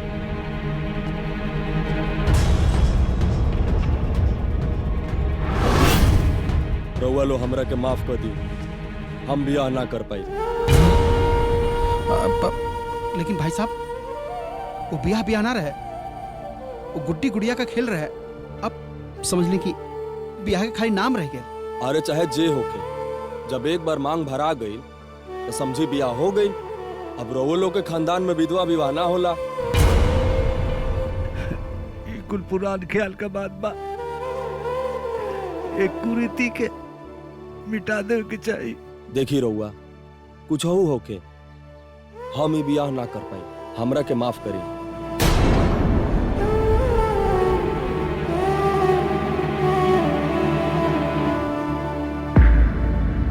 लोग कितना निष्ठुर हो गए बा, केहू के दिल में केहू के प्रति कोनो दया भाव नहीं के, अपने झूठी शान के चक्कर में केहू का जीवन बर्बाद कर देला। दुनिया निष्ठुर नहीं खे, तू ही लोगन बेवकूफ बाड़ा लोगन। अरे बड़की अम्मा, का कहते हो? हमने के बेवकूफ बनी? ऐसे जानत बढ़ले बाड़ा लोगन कि विधवा से केहू बियाह ना करी तो ढिंढोरा पिटला बिना कौन काज बा? भाई तू कहल का चाहत है? अरे तो बतौले बिना कौन काज बा? हैं? वो विधवा ही हमरा घर के बहू ही है। अम्मा जी बिल्कुल सही कहा तानी। अरे बहू खातिर रिश्ता काहे ढूंढतानी, बेटी खातिर रिश्ता ढूंढी ना, बात बन जाए। बाद में केहू के पता चल गई तब का होई? होई का? अब बियाह भइल मोर, अब करबा का? हो जाई सही कत बाड़ी, तब का तब देखल जाई। अब इन तैयार सही लगत बा और एकरे अलावा कोनो उपाय भी ना बा। आय तो ठीक बा, इहो करके देख लेते जा। भाई बियाह तो हमके मंजूर बा जी। हम अपने लड़का के बियाह आपके बिटिया के साथ करे के तैयार बा। बड़ी कृपा हुई हमारी पर। बस हमके एगो बात कहे के बा। कही का मतलब हमारे को छोटा शर्त बा।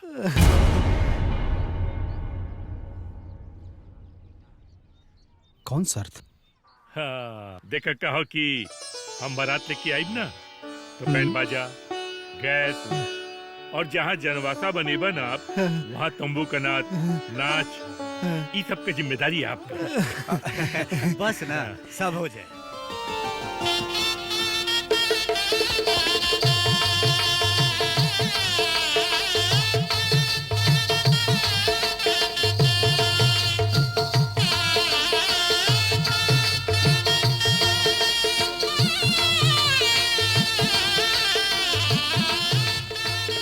प्रणाम। प्रणाम प्रणाम। रउआ लड़का के बाप बानी ना? और आप? हम लड़की के चाचा। अरे वाह, तब तो समझी समझी हो गई ना? काहे ना समझी समझी हो गई। रउआ बहुत अच्छा इंसान बानी, सच में बहुत महान इंसान बानी। भला आज के युग में बतावा ऐसा इंसान मिलेला का? हम तो कहते दियो लेके हेरा तो न मिली। अरे ना ना ना, ऐसा कोनो बात नहीं। जी ऐसा नहीं बा।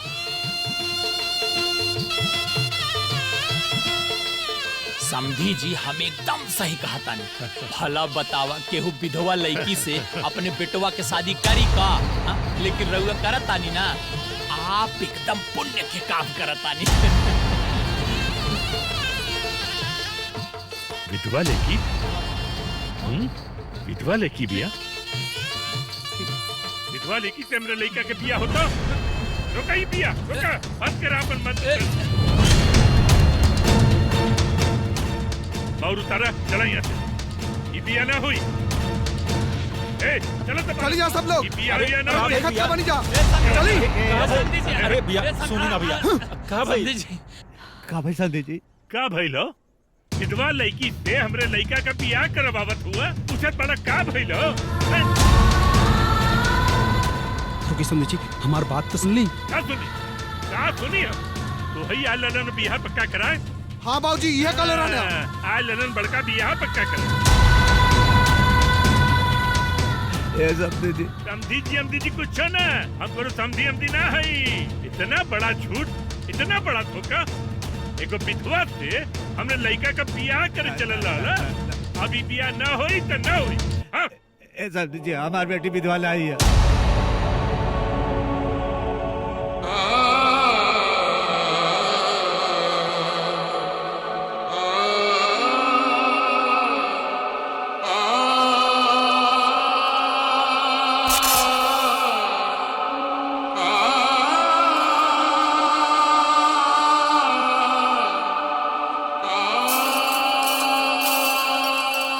कुल गलती हमारी है। हमारी बाल विवाह कैली और मेरे बेटी का कौनो दोष ना ना ना ना ना, कुल गलती हमारी है। देखा हम यहाँ तुम्हार कहानी सुने ना आले। पहले हमरा के कुछो न बतैला, यहाँ के ई बतैलन हमरा के की विधवा बिया। ए, का दिक्कत पड़े काल? ये हम चल क्या हो रहा है? चल अब गुस्सा उसा ना चुकब। ए समझिया ना होई तो ना चल। चल ए समझी जी। रुकी ना भैया, भैया।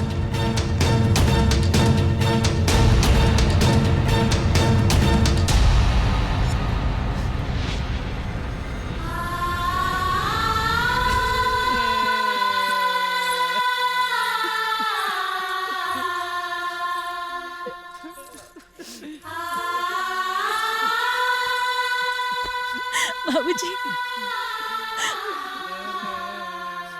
चुप आ जाए। बाबूजी मत रोई बा। एमे केहू के कोनो दोष नहीं के। सब दोष तो हमार किस्मत के बा। हमरा नसीब में इहे लिखल रहे, यही से इहे भइल चुप आ जाए बाबूजी, मत रोइए ना, चुप हो जाओ। ए बिटिया तू रोआ मत। अरे ये लोग दुनिया के आखिरी आदमी नहीं खे, ये लोग गए तो का तू देखिया एक दिन तोहर बियाह होई और तोहरा जीवन में उजियार आ जाए। ना अम्मा जी, ऐसा ना हो सकेला।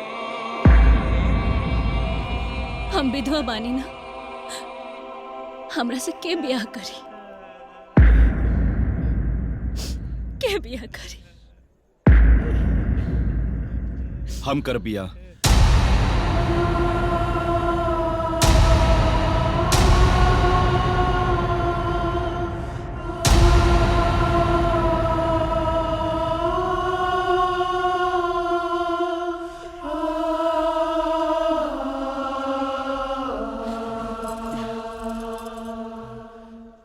तू करवा हमारे विधवा बेटी से बिया? हाँ हम कर बिया। सच कद बाड़ा? हाँ। आखिर विधवा भी तो एक इंसान होके नहीं, उनके भी जिए के और खुश रह के अधिकार बा। विधवा होके में विधवा के कौन दोष बा? और ही दोष ना तो ई कौना बात के सजा समाज देवेला? हम एकरा खिलाफ बानी। एगो विधवा के भी अपन जीवन संवारे के उतने हक बा जितना हम लोगन के बा। हम ब्याह करब, रउआ ब्याह के तैयारी करी। ए बिंदिया के भाई, बिंदिया के ले जा। आवा बाबू, आवा आवा। ए पंडित जी चालू करा। आई ना।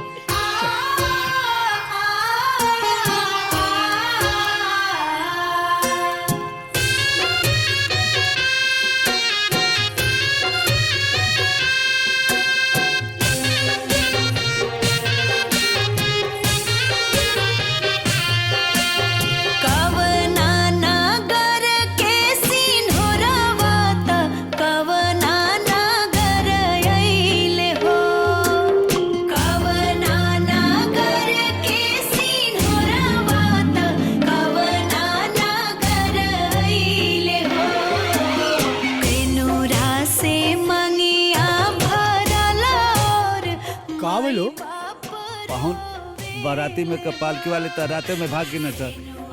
गांव में से कुछ लोग के बोलौले हैं।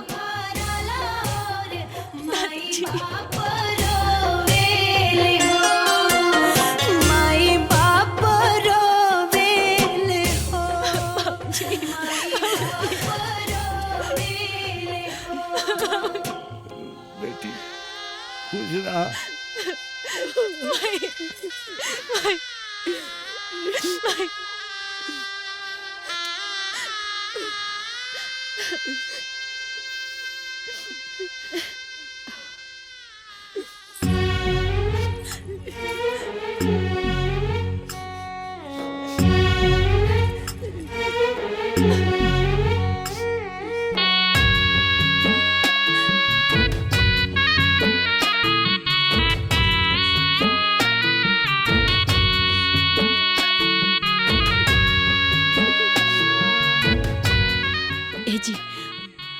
कहाँ पड़ा? गाँव में कुछ लोग बोलोले रहनी आवत हुई है सर।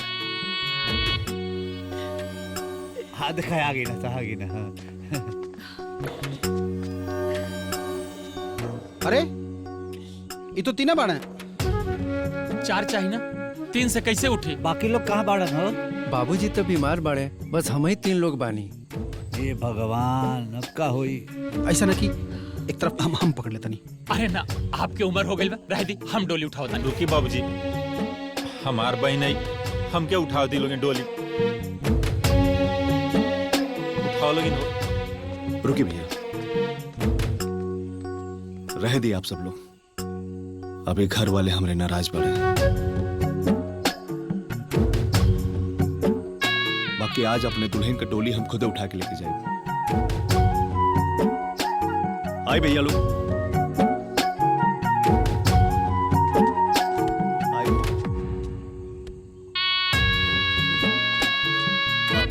अरे घुमा घुमा भैया।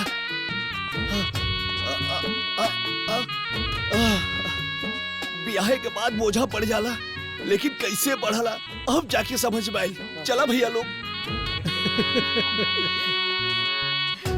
आई दादा हो देखो दुल्हवा डोली लेके जाता।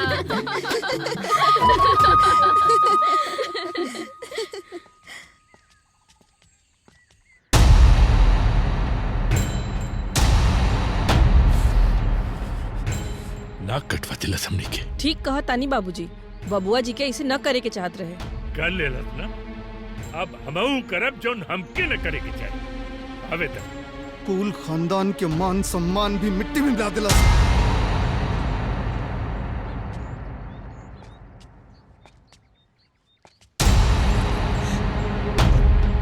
हे भगवान, ये देखा, बस ये सब अब देखे के बाकी रह गए। चाहे बकलोलवा हमारी इज्जत के पूरा माटी में मिला देलस, हमार मुंह पे कालिक पोत देलस तू। देखा माई, आवा ने उतारा अपने दुल्हन के। भौजी, अब तू ना उतर सकेलू।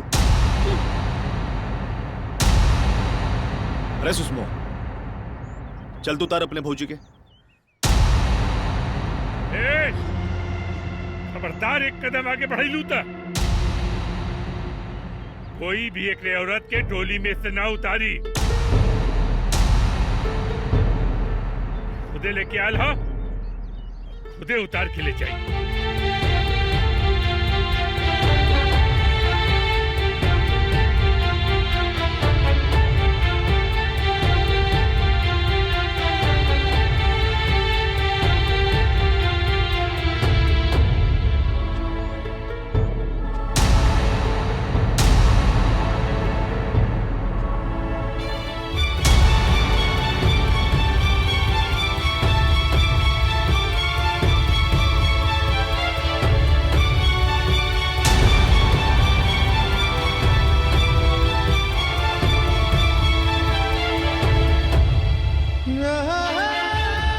पगला गिल बोल रे।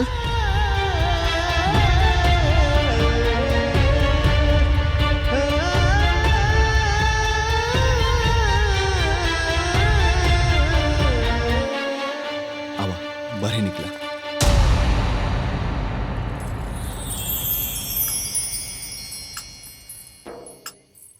एक मिनट, हाय टीका लगाना।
हम बनी ना।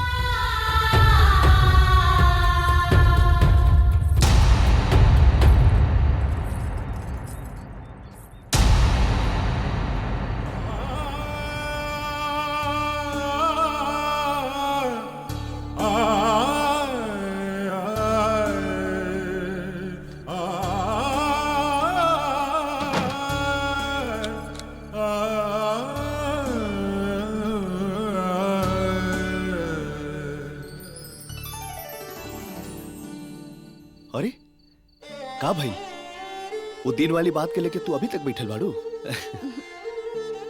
देखा तू सोचा जिन हमार माई, बाबूजी, भैया, भाभी, सुषमा सबके हो अच्छा बटे। बाकी थोड़ा नाराज बड़े लोग, और जब वो लोग के गुस्सा शांत हो जाए ना तो सब ठीक हो जाए। बाकी तारा के भी अपने के संभाले की पड़ी। कोनो बात ना, हम सब संभाल ले। अब हमरा के तारा पे भरोसा बा। बाकी औरियों के समस्या बा। समस्या बा? कैसन समस्या जी? वो लोग तनी पुराने ख्याल के बाड़े और कुरीति के माने वाले बाड़े। तो ई भी हो सकला कि तारा के अपनाव से कतरही हैं। बाकी तू प्यार से पेश आबू तो सब ठीक हो जाई।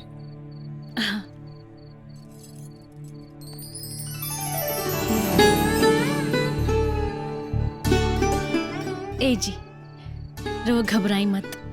हम कहानी है ना कि सब ठीक हो जाए तो सब ठीक हो जाए। हम सब संभाल ले। हम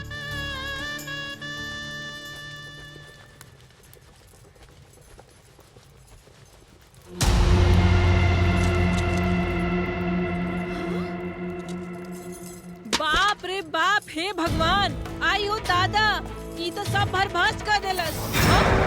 ई चौका में आग लग। रुक जा, अभी माँ जी के बुला के आवता नहीं। हाँ रुक। अम्मा जी, अम्मा जी। अरे दीदी। अम्मा जी चली उठी। कहाँ उठी? घर में चल के देखी का होता। का भाई? अरे अम्मा जी अब का बताई कि का भाई। हाँ राउर सब धर्म खत्म हो गई, कुल सत्यानाश हो गई। हम तनी नहाए का चल गईली तो जाके चौका में सब छूछा देलस। छूछा देलस? हे भगवान, अब का हुई जी? अरे होई का? हैं? अब ओकर छुअल छिड़कल खा जा। मना करत रही क्योंकि घर के जोड़ी में मत घुसे था, पर जाए देलू ना, अब होगा। चल। हाँ चली अम्मा। आप तो लगा तो भोजनवो न मिली। सुबेरे सोई तरबानी जा। ई का कर देलू तू? का भइला अम्मा जी? खाना ही तो बनाओ तानी। तोहरा के ई घर में घुसा के रखनी हा? तय कर मतलब ई ना कि तू हमार कपारे पे चढ़ जाइबू। के कहलस तरह के खाना बनावे खातिर? अरे अम्मा जी, खाना बनाओ में पूछे के का जरूरत बा? एमे कौन गुनाह कर देनी? का गुनाह हो गई? अरे तू विधवा बाड़ू, विधवा। ई तहार सबसे बड़ा गुनाह बा। अरे तेरा हाथ से खाना खाई ना तो नर्क में जगह मिली हमनी के, नर्क में। बाहर निकल। अब दोबारा रसोई में कदम मत रखिया, हमार पूरा धर्म भ्रष्ट कर देलू। का माई, ये सब का बड़बड़ा बाड़ू? काहे खाना ना बना सकेली और रसोई में काहे ना जा सकेली? काहे की विधवा बाड़ी, विधवा। का विधवा? कैसे माई, कैसे विधवा बानी? तने हमके बताओ था, कहाँ मर गई बानी? बकवास मत करा। अरे बकवास हम ना, तू करत बाड़ू। अरे जब हम जियत बानी तो विधवा कैसे होगी नी? और ये विधवा रहती तो का हो जात? विधवा छोड़ के खात ना, विधवा अछूत होनी। बोला माई, कौने शास्त्र में लिखल बा कि विधवा के छुअल खा लेला से धर्म नष्ट हो जाला? अरे विधवा भी तो इंसान होनी माई, उनकरा भी जिए के उतना अधिकार बा जितना हम सब लोग के बा। तो फिर इनकरा से इतना नफरत काहे माई? देखा माई, ये विधवा ना सुहागन बाड़ी, हमार पत्नी बाड़ी, तहार बहू बाड़ी।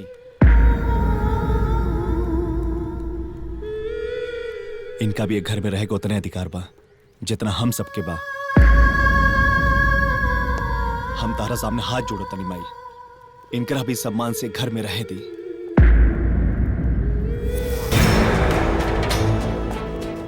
ठीक बा, लेकिन एकरा से कह दा कि अगर ये घर में रहे के बा तो हमरा हिसाब से रहे के पड़ी। काहे ना अम्मा जी? अरे रउआ हमार सास बानी, हमार माई बराबर, हमरा और पतोह बानी, बेटी बराबर। एगो बेटी अपना माई के बात काहे ना मानी? रउआ जौन कहब हम सब माने खातिर तैयार बानी, तैयार बानी। ठीक बा, ठीक बा।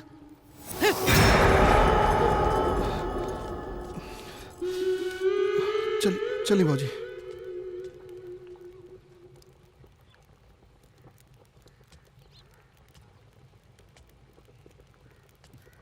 हम तारा साथे आई, वो लोग थोड़ा नाराज बाटे। तू सोचा मत, हम तारा साथे आई।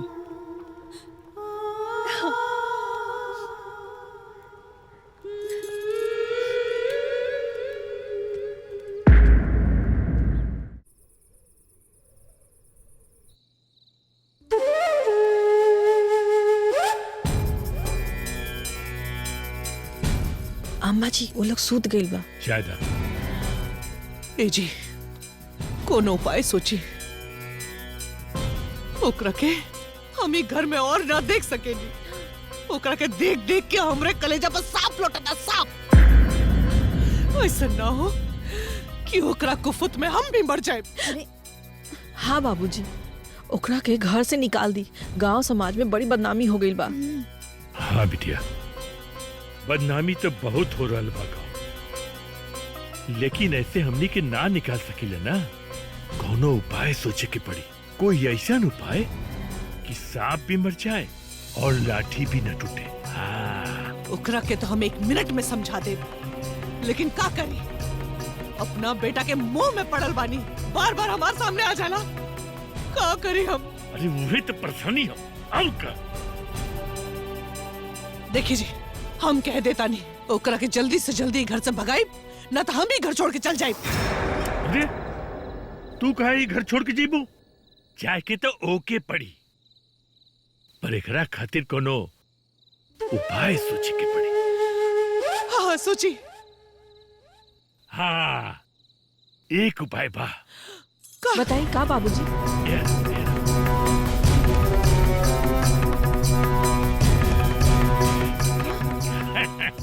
समझू ना? सही सही ना।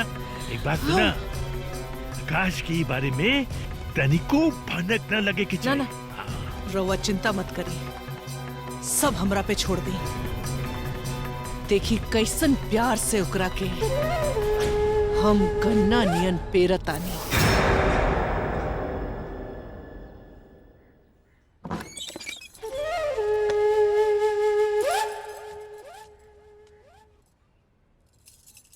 बहू बहू बहू, ए बहू उठा।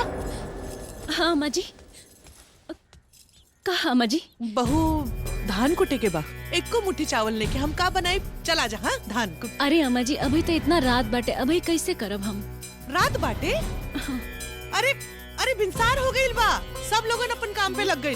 अब चल जल्दी कर दा। हाँ हाँ, और तारा खातिर अभी रात ही बाटे, चला जा। अच्छा ठीक बा, चली। इंसार हो गई, आवा जल्दी।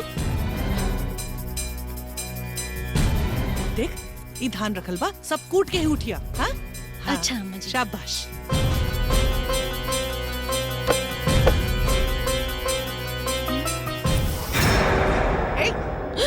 तारा के कुछ काम नहीं खेका है? बर्तन धोए जाता नहीं। अब बर्तन बाद में धो दिया, पहले जाके झाड़ू लगा दा। ठीक बा माँ जी।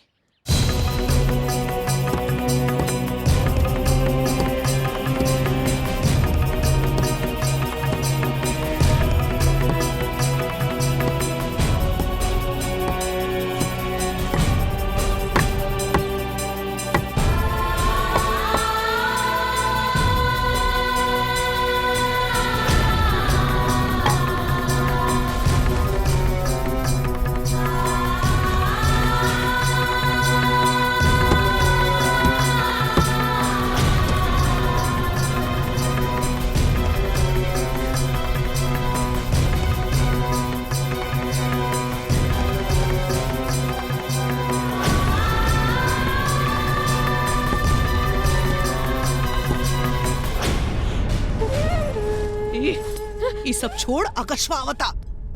एक काम करा, तू धान कुटा और ओकरा के बोलता कि तू झाड़ू लगावा। ठीक बा। जा जा जा चल जाता है। चल ठीक बा, जाता है। छुटकी, ए छुटकी। हाँ दीदी। हटा, हम कूट देता नहीं। अरे दीदी हम कूट ले, अब थोड़ा सा बचल बाटे। अरे ना, तू सब कूट ले लू, अब इतना बचल बा हम कूट दे। अरे हम कूट ले। अरे अब तू थक गई होवे, चल तू झाड़ू लगा ला, चल तू ही कर ला।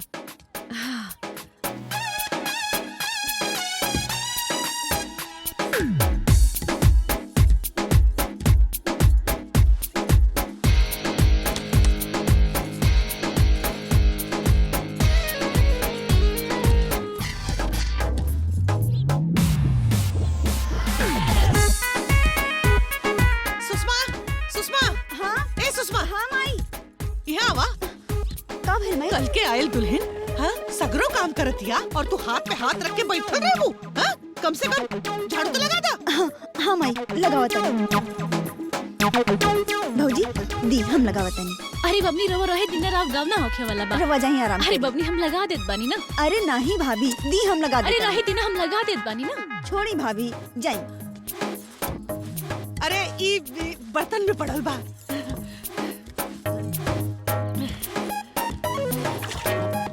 अरे अम्मा जी। अरे चाय वो मिली कहाँ?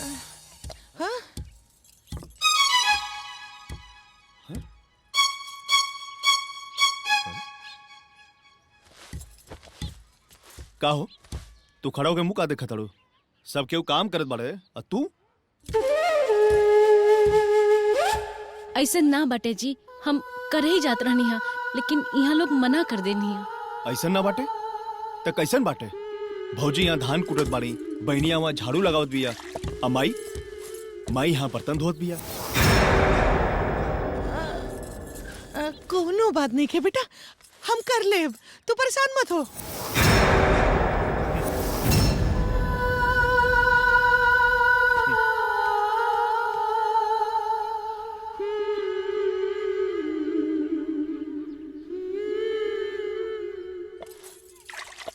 अम्मा जी हटी हम धो देतानी। हटी हम धो देतानी। सच में तू धो देबू? हाँ ठीक बा, धो दे, हम तब तक खाना बनाता नहीं। हाँ? खाना बना के रख देता नहीं।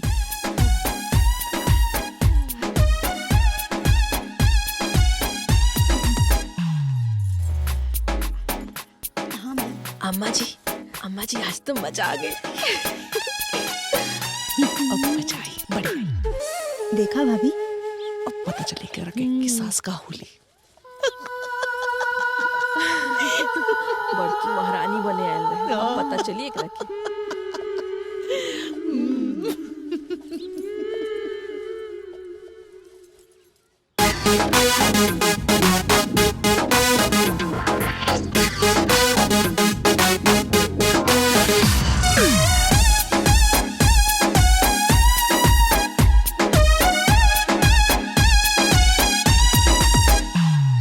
चोरी चोरी चुपके चुपके घर के अंदर छुपके छुपके,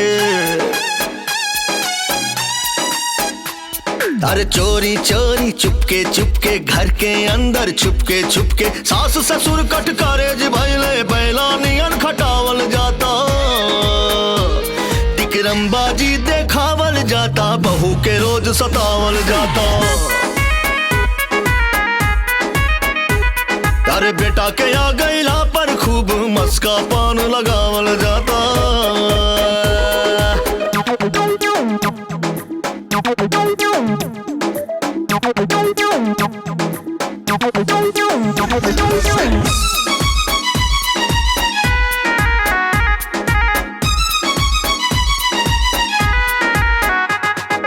पति सामने रहे ते देखे झूठा प्यार दिखावल जाता, ना रहला पर चूल्हा चौका बर्तन भी मंजवावल जाता। पति सामने रहे ते देखे झूठा प्यार दिखावल जाता, ना रहला पर चूल्हा चौका बर्तन भी मंजवावल जाता। आँख उलाट के अंगुरी दिखा के तेवर खूब दिखावल जाता, टिकरमबाजी देखावल जाता, बहू के रोज सतावल जाता। बेटा के आ गईला पर खूब मस्का पान लगावल जाता।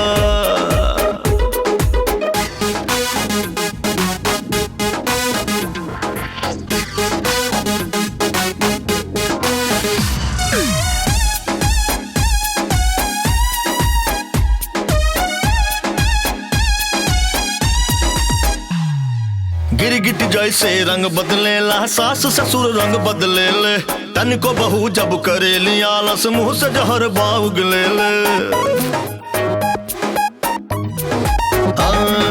गिरगिट जैसे रंग बदलेला, सास ससुर रंग बदले ले, तन को बहू जब करे लिया लस मुंह से जहर बाउग ले ले।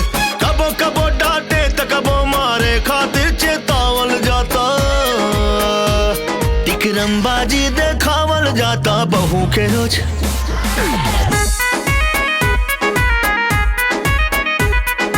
बेटा के आ गईला पर खूब मस्का पान लगावल जाता। राम कहाँ से रास्ता भुला गईला? रास्ता ना भुलाइल बानी ना, और चिट्ठी आइल बा। अरे रायदा मास्टर साहब राउर चिट्ठी अच्छा, आइल बा। अच्छा। चिट्ठी के करो इली ठीक। राम राम। अरे केका चिट्ठी और देख के तब्बे न बता पाई। देखा थई अरे बाबूजी नमो बड़ी लिखल हुई। भेजे वाले का तो नमोए ना लिखल है बेटा। हाँ तो खोली ना। अरे खोलत तई ना हैं? चिट्ठिया खोलब तब्बे न पढ़ब। का लिखल बा?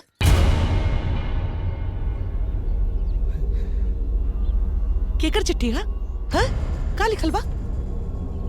का भइल बाबूजी? का भइल? बोलत काहे नहीं की? का भइल बाबूजी? बोली ना। का भाई? अरे बोली ना, का लिखल बा? दामाद जी। दामाद जी? का दामाद जी? का भइल दामाद जी के? दामाद जी का नदी में डूब कर मौत हो गई। का?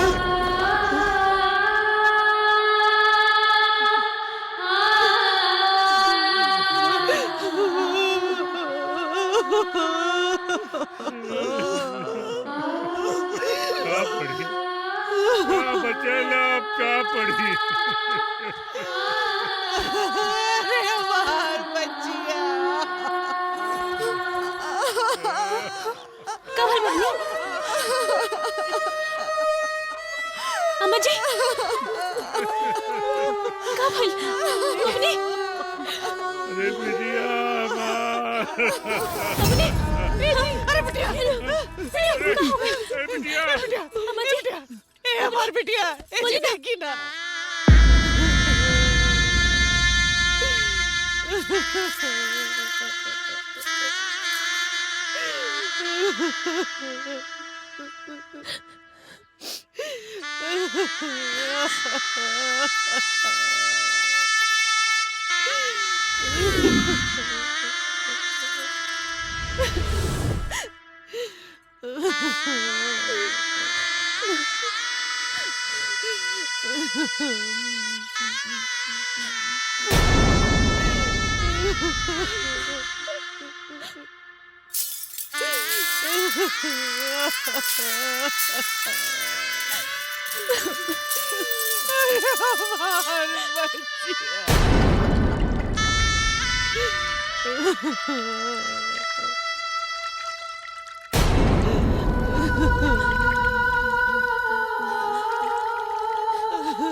मने हम रंगीन कपड़ा ना पहन सकिले का? ना पहन सकल तू रंगीन कपड़ा। काहे को तो विधवा हो, विधवा।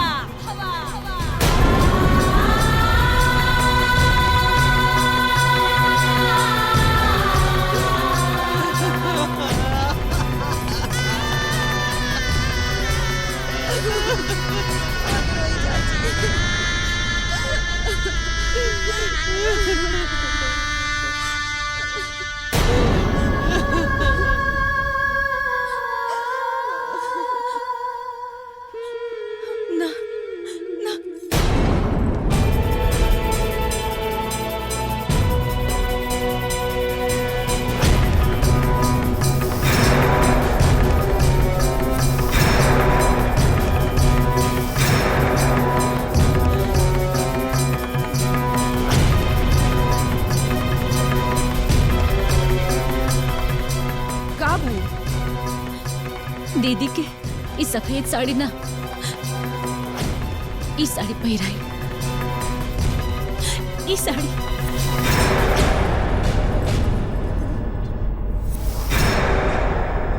तो के बुझाता तू का कहा दारू?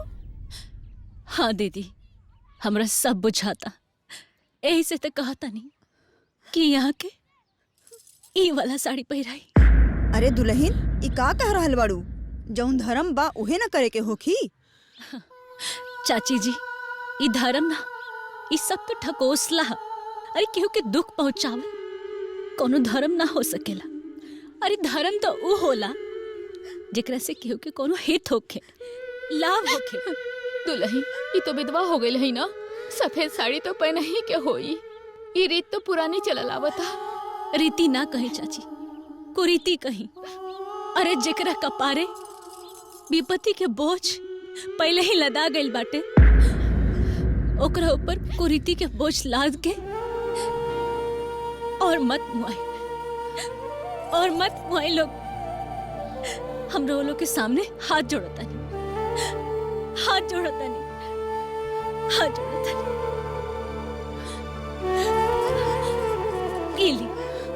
ये पहिराई बबनी के। बबनी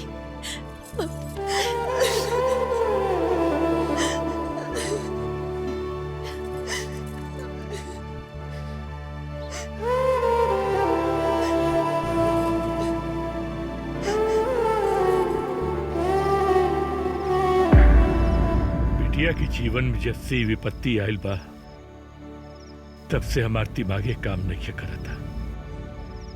समझ में नहीं आवत की का होगी। अरे होखी का बाबूजी, उनका के उनका ससुराल भेज दी और का हुई। बहू का बात करा तारू, होश में रह के बात करा। का अम्मा जी, कोनो बेजाय बात कह देनी का। जब रहे के ओजा बा तो फिर जइहन कहाँ। बेला ठीक कहती है माई, सुषमा के उनके ससुराल ही छोड़े के पड़ी। और वैसे भी इस समय उनके ससुराल में उनके ज्यादा जरूरत बा। तू कहा था उनके ससुराल काले छोड़ देता नहीं। अब कोनो जरूरत नहीं के भैया जी, दीदी अब यही जा रहब। अरे लेकिन एजा रह के करिए का। अरे दीदी के अब एजा से दोसर बियाह हुई। बियाह का कहता रू। हाँ माँ जी, बियाह। दीदी के दोसर बियाह कैल ही ठीक रही। जीवन बहुत लंबा बाटे, अकेले ना कट पाई। और वो उस ससुराल में जौना ससुराल के दीदी अभी ले मुंह तक नहीं देखले, केहू के जानत तक नहीं। तब फिर उस ससुराल में बबनी कैसे रह पाई अम्मा जी, रहुए बताई। अरे वहाँ के का दुनिया के कोनो भी लड़की ना रह पाई। यही से कहतनी कि वहाँ के दोसर बियाह कर दिहल जाओ। वहाँ के जीवन नर्क होके से बचा ली रहुआ लोग, बचा ली लोग। हाँ माई, बिंदिया भी ठीक कहत बाड़ी और ये ठीक बा। वो तो ठीक बा, लेकिन कैसे हुई बिया, के करी एकरा से बिया। अरे अम्मा जी, इस संसार में बहुत लोग ऐसन बाटे जेकरा अंदर इंसानियत अभी भी जिंदा बाटे। केहू न केहू जरूर मिल जाए। और रहुआ लोग हिम्मत मत हारी, माता रानी के आशीर्वाद से जरूर कुछ न कुछ हल निकली। ठीक बा बेटा, 1.25 महीना बीत जाएगा, फिर हमने के लेकर खोजल जाए। सही कहतनी बाबूजी।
सब तोहरेला पगली ई रोक टोक ता चलत रही जग ऐसने ना बदली समय के साथ जो खुद बदले समय के साथ जो खुद बदले सबके